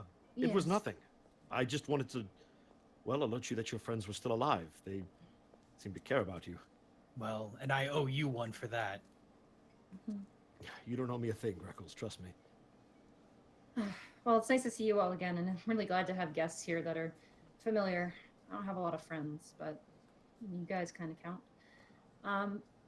Do anybody want to dance? Because she like points over to the waltz going on. Immediately. Okay. She grabs the parcel. Goes. She looks to give it to Borky, and she's like, "I'm sorry. Task, could you hold this for me?" Absolutely, I take it Thank from her. And she walks over and she grabs Greckles. Like, "Do you know how to waltz?" Good question. Should I? Do I? Knowledge Performance dance roll. check with knowledge history with disadvantage because it's not of your culture. Knowledge gets served. Oh, that's a double 9 anyway. The moment the word waltz comes out of her mouth, immediately you start sweating, even though you're a bird. You're just like, Well, Sully, I've never heard of this waltz, but Waltz. I'm fairly dexterous. If you can lead, I can follow. Actually, Solly, could I have a moment with the bird? You're the bird, though, also. This bird.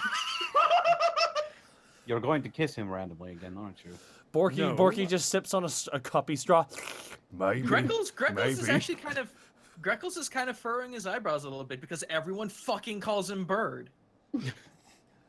I'd like to dance with him if that's okay. Oh, I was just going to show him a quick step. It's okay. Panic Grimtongue's gonna do it here. Borky pushes Panic Grimtongue into Sully. Oh, Right. One hop this time. you want a cha-cha slide? All right. Sully kind of turns to you, Panic, goes, "Mr. Panic, you're very handsome. And Yes. You confuse me a lot, but really would like... I think I'd really like my first dance to be with Greckles because he's a That's close fair friend." enough. But Remy, if you would like to teach him, certainly. I don't know if I'd be a very good teacher. And she steps back. I'm essentially going to try to aid him on his performance check is what this is going to be. Okay. But Remy will take each of your claws, Greckles, if you'll allow him. Of course. And then he will begin to do a 3-step kind of waltz and just have you mimic what he's doing. Okay, so it's 1, 2, 3, 3, 1, 1, 2, 2, 3, 3, 1, 1, 2, 3, 1. Okay, I think I'm getting it. I think I'm getting it. Okay, can the light hits them in a certain way in Borky's eyes, and When they the both moon become hits your photorealistic birds. This is beautiful, damn Panic. This is beautiful. Then Remy will spin Greckles out of the waltz and give a quick bow. Okay. Greckles, you kind of get the hang of it. That will remove your disadvantage. And Sully takes your hand as you watch the kobolds on the violin, the green kobold, begin to kind of play this sort of rhythmic melody, and the dwarf who's on the viola switches over to the piano. He's now playing on a very nice piano. And she takes you, and I need you to do a performance check for me. Come on. That's a 10. That's not bad. That's average. That's not bad. That's the middle. Literally half. That's 19. Okay. Solly, you put your hand on Solly's waist, which is armor, and she puts your hand on your shoulder, and you guys begin to dance. And as you dance, you do your clawed foot hits her foot. And she kind of looks down. She's like, "It's okay. It's really complicated." She kind of keeps dancing with you. You keep swinging. And a few people kind of whisper and mutter. I want Task, Panic, Borky, and Remy. I want all of you guys to make perception checks. Oh boy. Is this sight? This is sight, so you get advantage. Advantage. That's Great. 8. 7. 21. I am 16. 16. Borky and got 10. Borky got 21 though. Yeah, get it. Panic and Borky, as you're kind of watching the two dance, your eyes pan up and you see Bork standing on the side. Oh. Uh-oh. Is he just like slack-jawed with a tear running down his cheeks? No, he is bitterly. He's got a wine glass. He's bitterly sipping the wine. Like he's No, trying to be nice. is he holding the wine glass in one hand, leaning on a post? Okay. I want to try to subtly do a thing. I don't know if I can. I want to try an minor illusion. Just a couple, just like maybe I can't do that. Oh god, I want Can I silent? No, you can't silent image light, can you? No. I don't Okay. think so. Can me and Greckles lock eyes and exchange a plan silently? Please. Because it's fun, I will say yes. Yeah. Okay. So I'm just gonna turn my back to them, silently watching, and just with my hand press the digitation up some light for them. Okay. I am going to. Okay, please let me do this for fun. I'm going to cast Fog Cloud, but a very, very, very light fog, something gentle and misty and sparkly. Sure. You fart out a little cloud. Solly tries not to laugh. She's like, "Oh." And as you do, you manage to make it dust. And at this point, you guys kind of garnered a bit of attention. Sebastian Strong and his wife are also dancing and are also garnering a bit of attention. As you kind of keep dancing, and you watch as Brooke, who is Panic, and Borky, Brooke, who's sipping on his wine glass, the wine glass just in his hands and shatters. Oh no! The crackles of the opera is fucked. And Helena walks up with a tray and she goes, "Oh, here's a new one." Just hands him a new glass. Okay, does Borky with a 21 perception see her? Yeah, she's wearing a new clothes. Like she's wearing a new shirt. Hey, Helena! Borky yells up at Helena. She puts a finger over her mouth, like shh, and Bork kind of looks down to her and looks up to you. Borky like, kind of like points at Panic and like gesture to come towards Panic. Points at Panic, gesture to come down. Points at Panic. Points at dancing floor. Points at Panic. She points at the tray and mouths the word "working." And then Borky points at himself. I'll do it. And Borky just bows. My bad for earlier. There you go, sir. And she walks over up to you and Panic and goes, I can't. I'm working. Oh my god! But here's the thing. You're subbed out. Tag out. And Borky taps her head, and takes her tray, and walks away. Wine, sir? Would you like some wine? Borky. I'm an alcoholic, so no thanks. That means you need more, sir. He's not wrong. Helena kind of stands awkwardly next to you, Panic, and she goes, Uh, Well, that was fucking weird, wasn't it? yeah, a little bit. Well, how are you? I'm working. The boss got me this extra job, which is really nice. I'm trying to save up money to go back to that place you gave me the ticket for. Oh, great. Yeah. Hey, if you ever wanted to go back, just let me know. I mean, I've been planning to go back anyways, just get my horns polished and stuff like that. Oh, really? I've saved up about 20 gold pieces so far, so I'll get there eventually. Yeah, wanna dance? Huh? Wanna dance? Like there? Yeah. She looks over to Borky, who's like, a drink for you. A drink for you. A drink for me. Drink for you, a drink for me, a drink for you, a drink for Porky sees a drink unattended. I could give it to someone. Porky takes it, adds it to Oh God, no! Oh, that hurts me in so many. Fuck off! No. Panic, can you roll a charisma check for me? I sure can. Okay.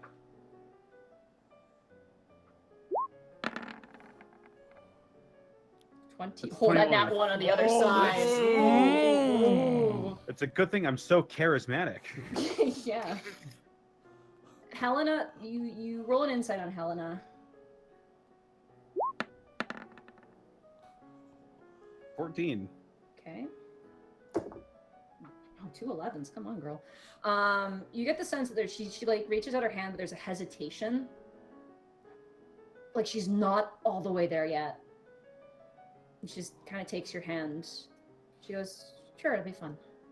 Okay. Are there any like rose bushes around?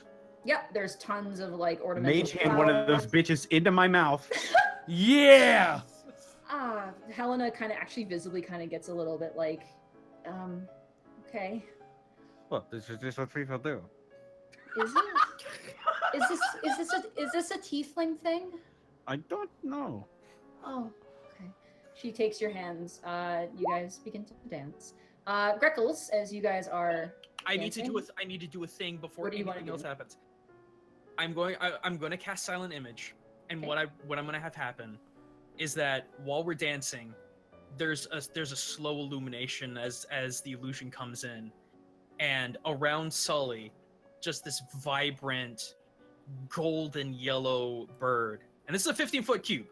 Okay. A beautiful golden bird, and then on the other side, cascading down, a similar sapphire bird coming over Greckles, just spinning in twine as the two dance. The audience is watching. They're like, oh, like all kind of clap silently as this happens. Sorry, I absolutely had to do that. No, that's pretty. Solly kind of smiles. There's a little bit. Roll an insight on Solly. Where is that? Oh, God, it's so small. That is a 10. Okay. Solly's hard to read. She's kind of a weird person that way. Mhm. She seems to be having fun. A bit of the attention, though, is kind of making her a little bit uneasy, but she seems to be forging through it.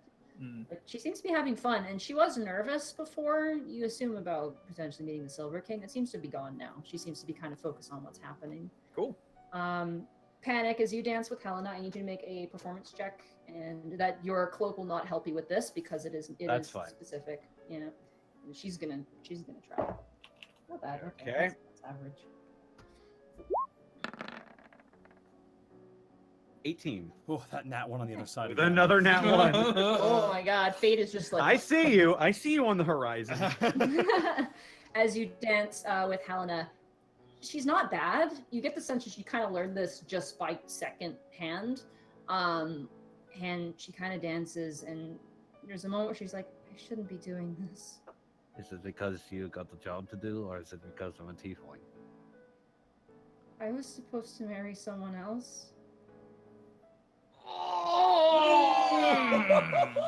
Oh, one for you, one for me, one for you, one for me. Drop that on the dance floor? Like, what? But Panic, it's gone now. It's all gone. And now it's. Is this what it's like to have a choice? Because this is terrifying me. Oh God. And she starts to tear up a little bit and kind of stop dancing. And it slowly takes the rose out of his mouth. Is there thorns on it? No, it's been trimmed. Okay, so I just placed it behind her ear. Just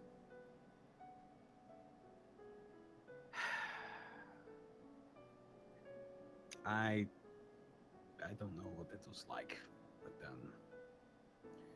I don't know what your life was like. I don't know what your supposed husband was like either. I don't know how you felt about him. I don't know terribly much about you in the grand scheme of things, but I would like to think that since you've got choice now, you should make the most of it. Do whatever you want. What do you want, Helena? You guys keep spinning on the dance floor. She goes quiet in contemplation. As you spin, you see Zarv kind of nodding his head like thumbs up, like, yeah. She kind of catches his glance. How? He's got hair in the way. We can't He's see his nodding his eyes. head. He's nodding his head because he does that a lot. He's like, yeah, like nodding his head. Borky hands him a drink. One for you. Borky walks to the seat. Thanks, man. He just like drinks it, like he just pours it into his underbite, like. just. Helena is quiet for a long time. You get the sense she's just thinking about it. Is it okay to wait? Is that allowed? You're allowed to do whatever you want. Because you're your own woman now. This is scary.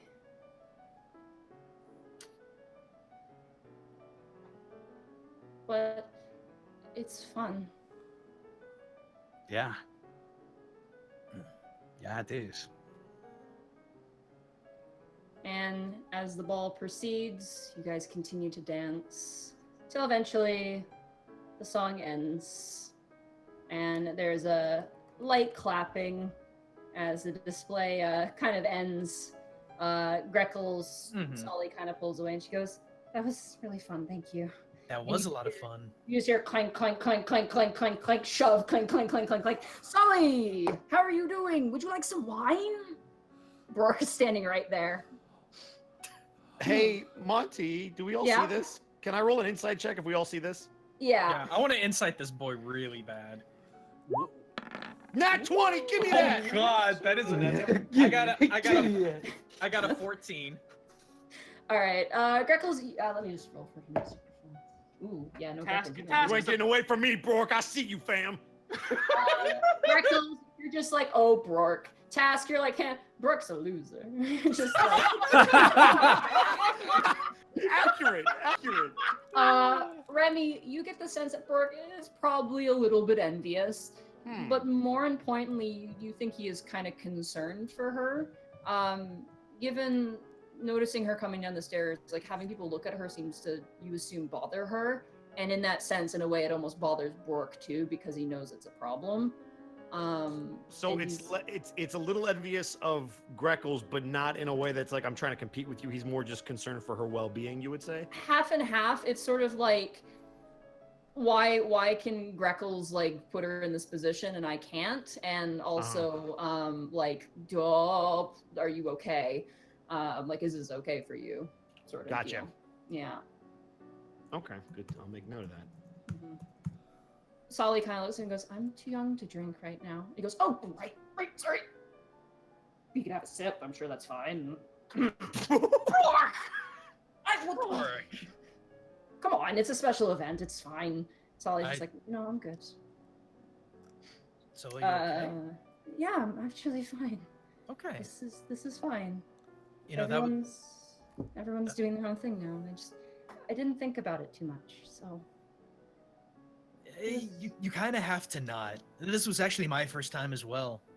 You were pretty good. I liked the magic. It made it kind of special. Yeah. Oh goodness. I can get you something non-alcoholic if you need something to drink. That sounds great. Let me just pull from my cloak this ball punch wine. Oh, look, I have a cloak of wine.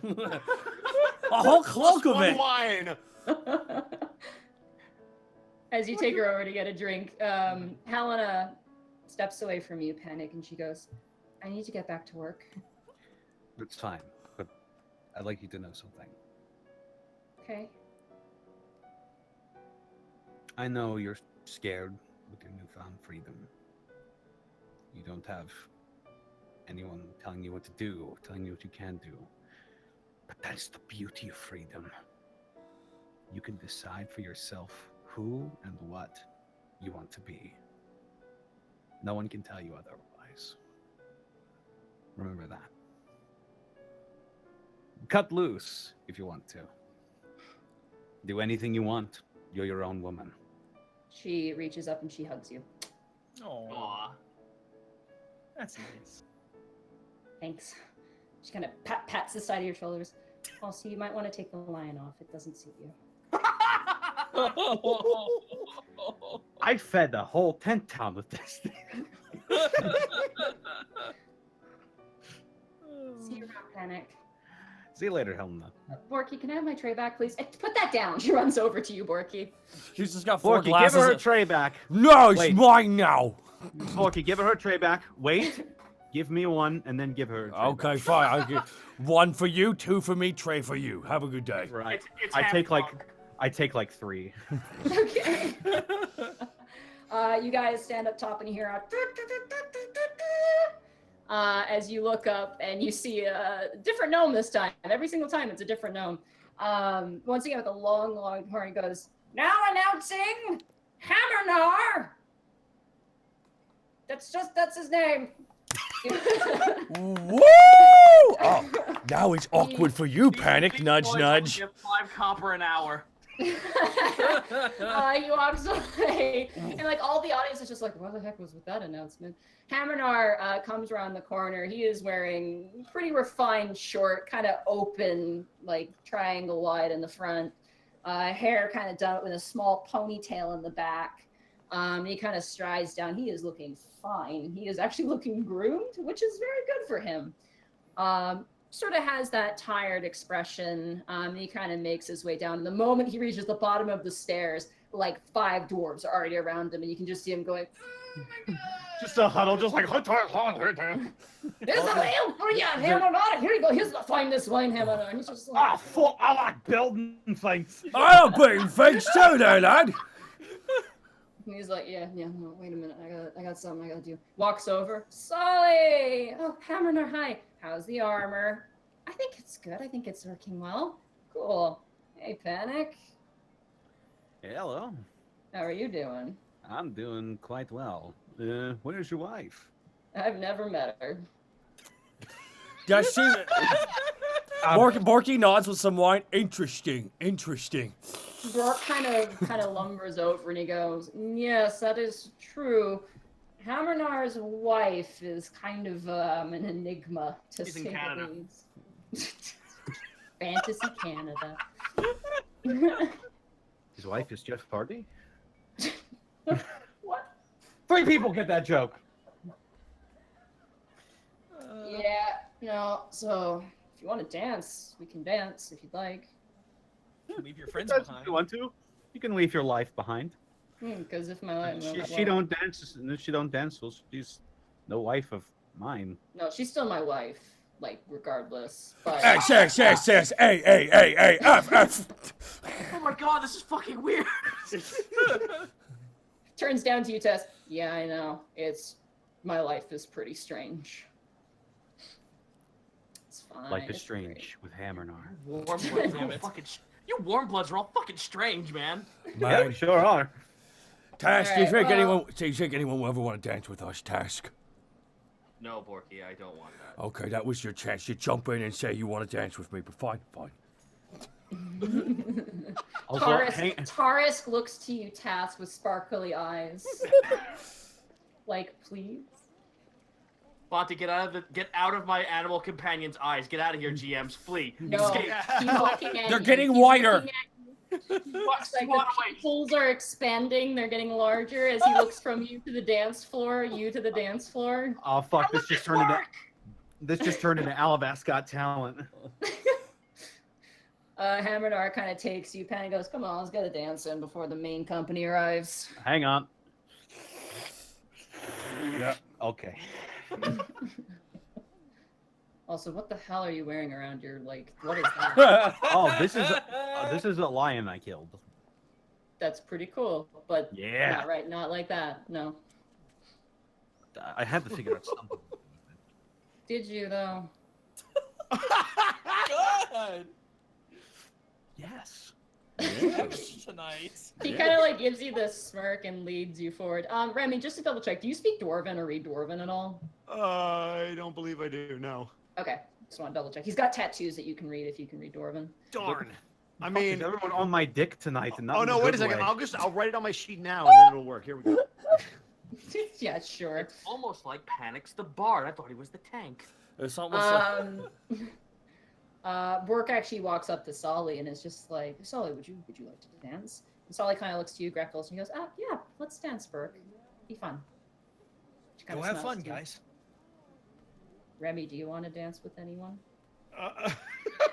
Actually, I don't know anybody here outside of these four and all the people who were dancing. So Actually, Remy, you seem to know how to dance really well, and I could use some more instruction, so I would be happy to join you. sure. I suppose I could teach you how to dance. I'm gonna go dance with Greckles. Hell yeah! We're gonna do the thing. You feel that, Hammerdar? What is this tension? I think someone needs to open a window. Yeah. Smells like birds making out in here. We haven't made out. That's racist. I feel like that's projection. Maybe it's Not tieflings making out. recently. Borky, as you're kind of standing on the edge of the ballroom, a little Grammy kind of walks up and she goes, young man. Yes, Grammy. She adjusts her little spectacles. Would you like to dance with me? okay. What species is she? She appears to be either a very, very short human or a halfling. You're not sure. I would love to dance with you, my dear.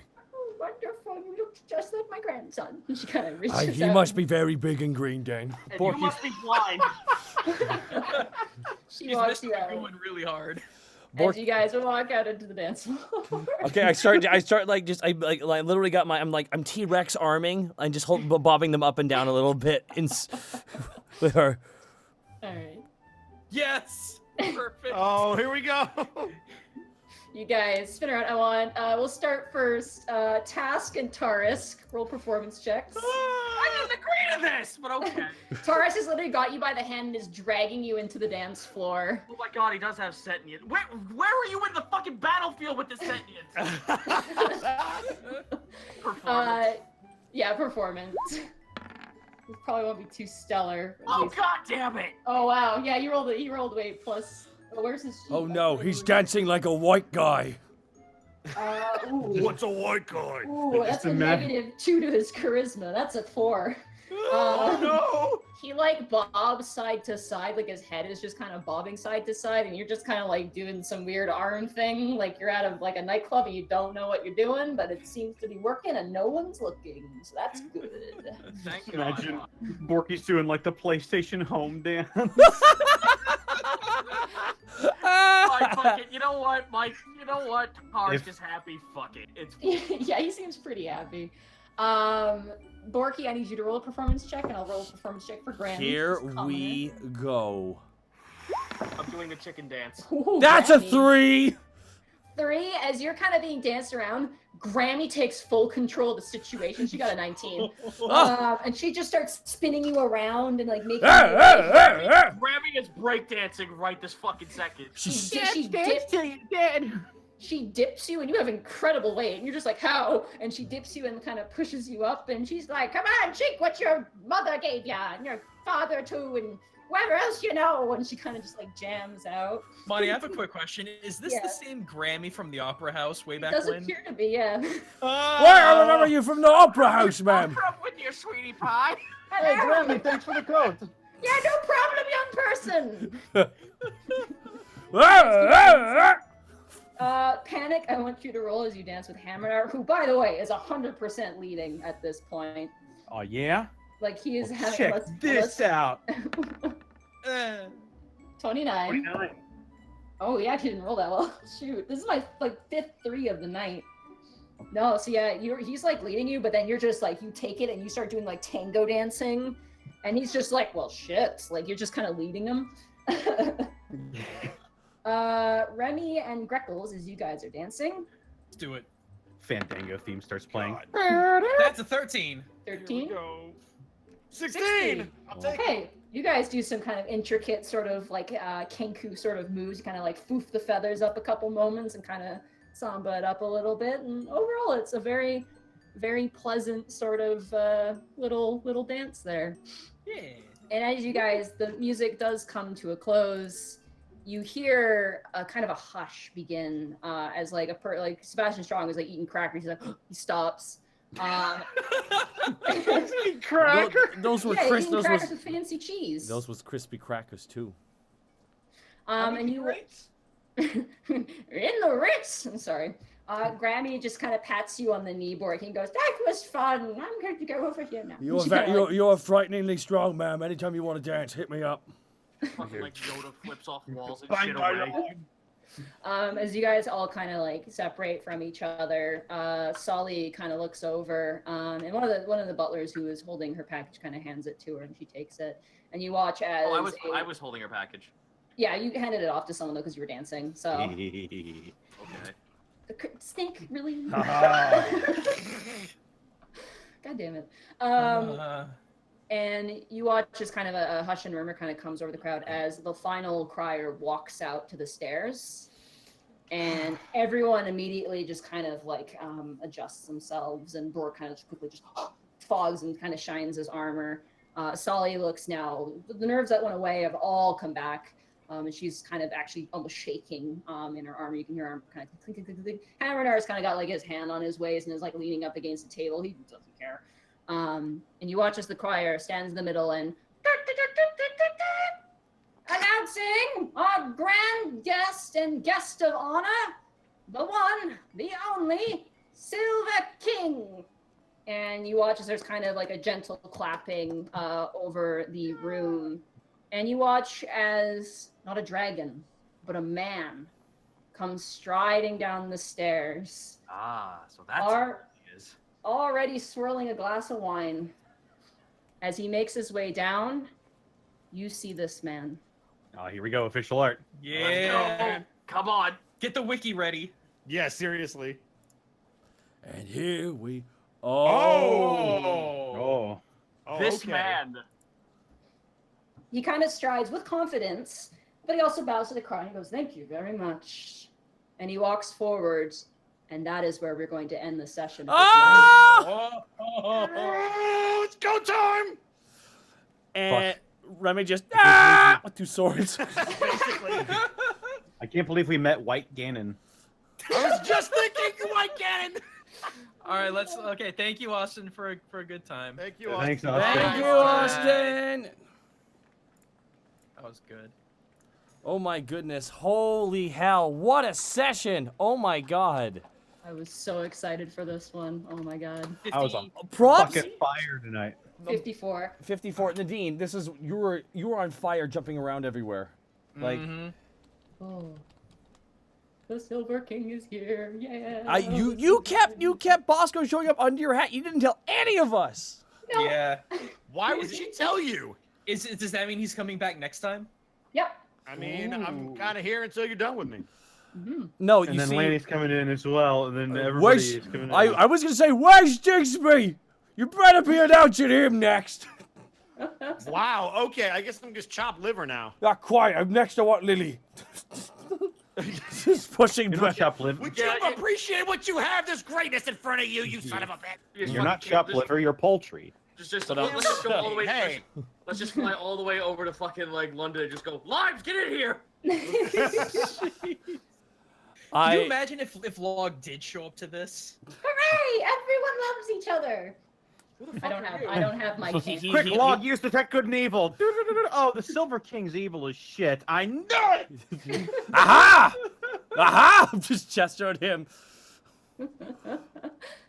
Episode title: It's easy to pocket a punch ball. It's easy to- Ooh, and Blackfoot Ferret with 5,000 bits. A kingly performance. I believe that's a shout out to you, Nadine. Because, like, again, I think that's a title idea as well. a kingly performance. Like, there's so many titles for this one. Someone said dancing around the issues, and I. That's good. Oh, That's pretty good. Yeah, that was Nexus. Do we like that one? Do we like I dancing? like that one. dancing around the issues. Fuck yeah. That's Dancing really On good. the issues. All right. Dancing around the issue is pretty good, yeah. But Write this, to that write this awesome down in the note. Discord so we don't forget. now. right. Someone write it down. So, is it dancing around the issues or dancing around the issue? Issues, plural. We all have. We have Issues, plural. There's more than one. There's no issues. The only issue. I was gonna call it I was fucking thinking. sex life. I was thinking ballroom blitzkrieg, but it did not work out that way. No. Oh man. Oh my goodness. Seriously, Blackfoot Fair, thank you so much for the 5,000 bits. Earlier tonight, Probate dropped an additional 100,000. That is insane. Siren the Pyro with 40,000 bits as well himself. Blitz King with 1,000 bits. Borky with the heel tag self in. Simon the Zito, I love it. People are like, talk to him right now. Simon the Pyro with 1,000 bits. A little extra goods for another memorable night. Keep up the good work, guys. Yeah. Thank you so much. That's right. If there was combat, Ballroom Blitz would have been perfect. But Yeah. Not yet. There's no blitzing in a ballroom yet. 321 Jima, thank you for the 500 bits. Ball of Expectations. Paladin Bubbles, 500 bits. How about Twin Phoenixes? Ooh. LeJake with the 1,000 bits. Excellent work tonight, Monty. That's a good episode title. I like that one, LeJake. Thank you for the 1,000 bits, dude.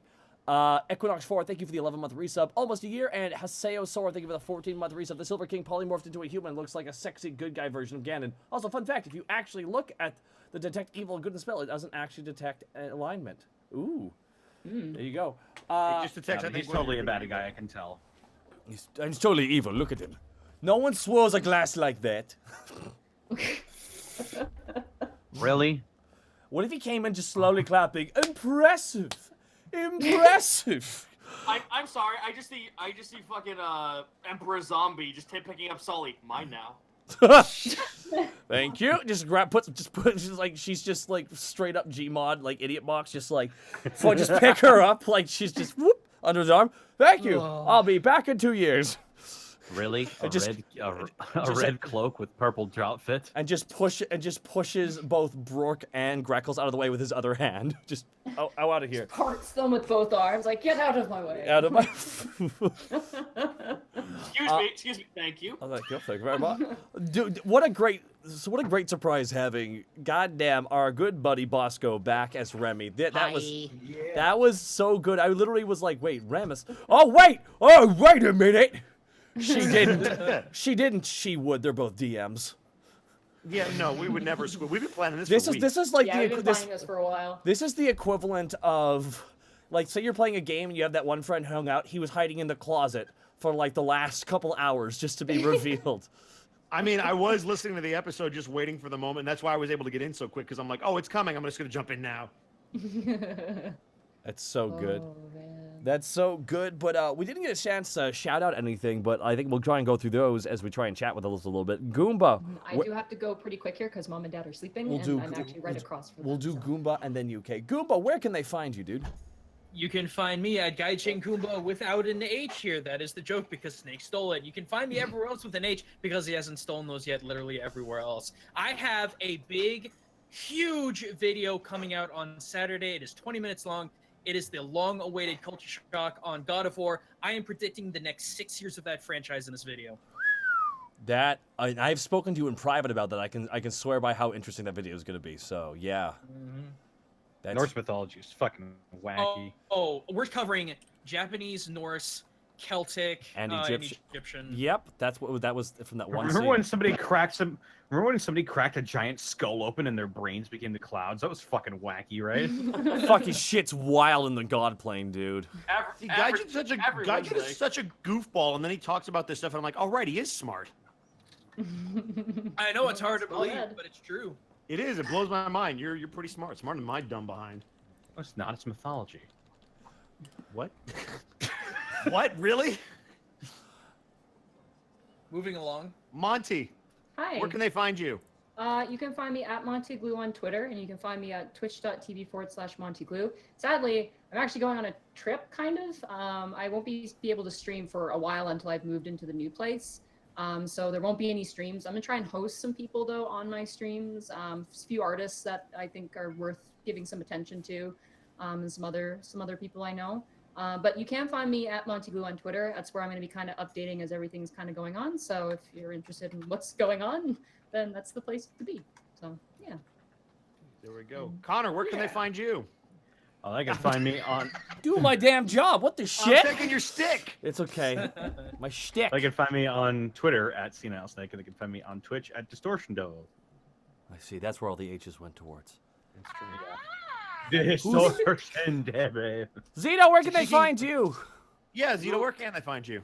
You can find me at twitch.tv/Zito. I will be returning to streaming tomorrow with some long overdue commissions. Friday, I don't know what's going to happen, but do stay tuned because sometime before July ends out, there will be an Indie Horde stream. We got 5 games up and ready to go. I can give you a hint as to what one of them is because I know Monty's interested in it. One of them is a game called Fate, which is a DOS not a remake, but it's a DOS horror game that works with like very minimal pixels and surprisingly really fucking well rotoscope out of nowhere that just makes it super scary. And I'm not going to be playing that because I played it already, but a Mr. Live Studio Brian will be playing that and we'll be giggling at his misfortune all the way. That's awesome, dude. Basco, where can they find you? Tabasco. They could find me at Ed Bosco VA on both Twitter and the Instagram, or right here on Twitch, just at my name, Edward Bosco, just all one big thing. And they can hear you in 2 projects that just came out. The second Godzilla movie on the second Godzilla anime. They can hear me as Dr. Martin on Netflix. On Netflix, it is on Netflix, and then they can also hear me in Octopath. I'm not going to tell them who because they have to go play the game to listen for me. I'm playing the game right now. I just started. Did you? Oh, good. Let me know when you hear me. And right on. You can because I play a couple of major NPCs, so you'll see me. Yeah. And you can find me right here or on Twitter at Takahata101. And I have some good news, guys. If you haven't seen it on my Twitter, last Friday I went out on a limb and I adopted a dog. Yay. You did adopt a dog. You are so happy about that fact. You just, Tiny like, pug. yeah. Well, no, it's. I mean, I've been talking about it for years. I know. Myself and Mom were definitely kind of. Mom especially was like, she was sending me dogs, and I'm like, Mom. His name is Gregor, and he's actually shockingly well behaved aside from some minor biting issues, but he's teething, and he's just a baby. Yeah, he's also a puppy, so yeah, it's true. That's to be expected. He's 13 weeks old. I took him to the vet today, and he shut that place down the second I walked in with him. Everyone's like, "Oh my god!" Oh, it's a puppy. I've met more neighbors in my building in the last 3 days than I have in 3 years living here, so it's been an interesting trip to say the least. I'll say this too, guys. Thank you so much. Again, a big shout out to some of the very kind contributors: Blackfoot Ferret, Warlock 101, Archive 21, Starstruck 17, the Dr. Mongoose, Seth Lands, Simon the Pyro, and Probate with a shocking 100,000 bits. God damn, guys. It's your kindness is overwhelming, and yeah, Bosco, you seriously have to find Probate and Blood Bowl. Like, you got no choice. God bless that man, because he got me out of my bad living situation. Nice. It's very nice that that man is the reason why I'm able to get out of my bad apartment and move into a new place. Thank you, man. That's really good to hear. And but yeah, guys, tomorrow I'll be continuing on with the Great Waifu War as the anime war rolls on. Yeah, that's true. So that'll be continuing on, which is always a blast and a half playing Valkyria Chronicles with Welkin, the regular human, and all the Oh, girls. and we might have a special stream when I'm down there. Well, yes, because that my still the sister thing is we're my considering? sister is coming to visit. She'll be getting here this Saturday. Come on. She will be staying for a month, right? Like, A month? Basically, yeah, I know, right? All right, I give it like 2.5 weeks before you guys are killing each other. I mean, we lived with each other for what, like 16 years? That's kind of what I'm banking on. is it 16? Yeah. No, I'll boil back up. 16. Like I moved out when I was like fucking 20. Yeah. Yeah. But for me, it was 16 years because I think I was 16 at the time. Right. That's. Oh my God. That is. I'm gonna shout out someone in the stream because I know that guy, and everyone should go follow. Hi, Crunk. How you doing, man? Oh, Thank you Crunk. for coming to the stream. Crocodile. You can actually hear me in one of his latest cartoons. Oh, it's Yeah, really wait, good. you're into cartoons? Yep. You in the tunes, man? Yep. That salty bitch finally talked and it scared me. I know, right? Wait. Who again? You know the one. Wait. Who? That's the gag. Oh my God, that is Wow. a gag. The one with the giant honkers, as it were. Well, you need to show me the power of this pitiful dimension. Go watch his cartoons, man. It's These are good. really, really good. But guys, I think with that, we are going to head out for the night. From all of us here at the Unexpectables, thank you so much, guys, and we will see you Monday for the fan art special, which I am thinking there will be some special ones this week. Oh my God! Oh, I'm gonna be there next week. You better believe your butts. Oh yeah, I do believe my butt. I do. But guys, thank you so much for swinging by here, and we'll see you next Wednesday for the next episode. I can't wait for everything to be perfectly fine. Right? It's gonna be perfect. And we are gonna raid Tabby Cat. Yeah, let's do that. It's TABIKAT, right? Yeah. TABIKATO. Cat. Oh, this is Tabby Cat. Oh, there's an O. Oh, thank God. There's an O at the end, yeah. And Go get her. get her.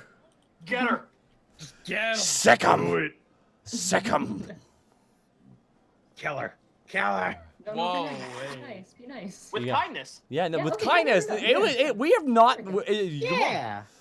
Alrighty, guys. Talk to you later. And again, thank you so much. Bye. Bye. Bye, guys.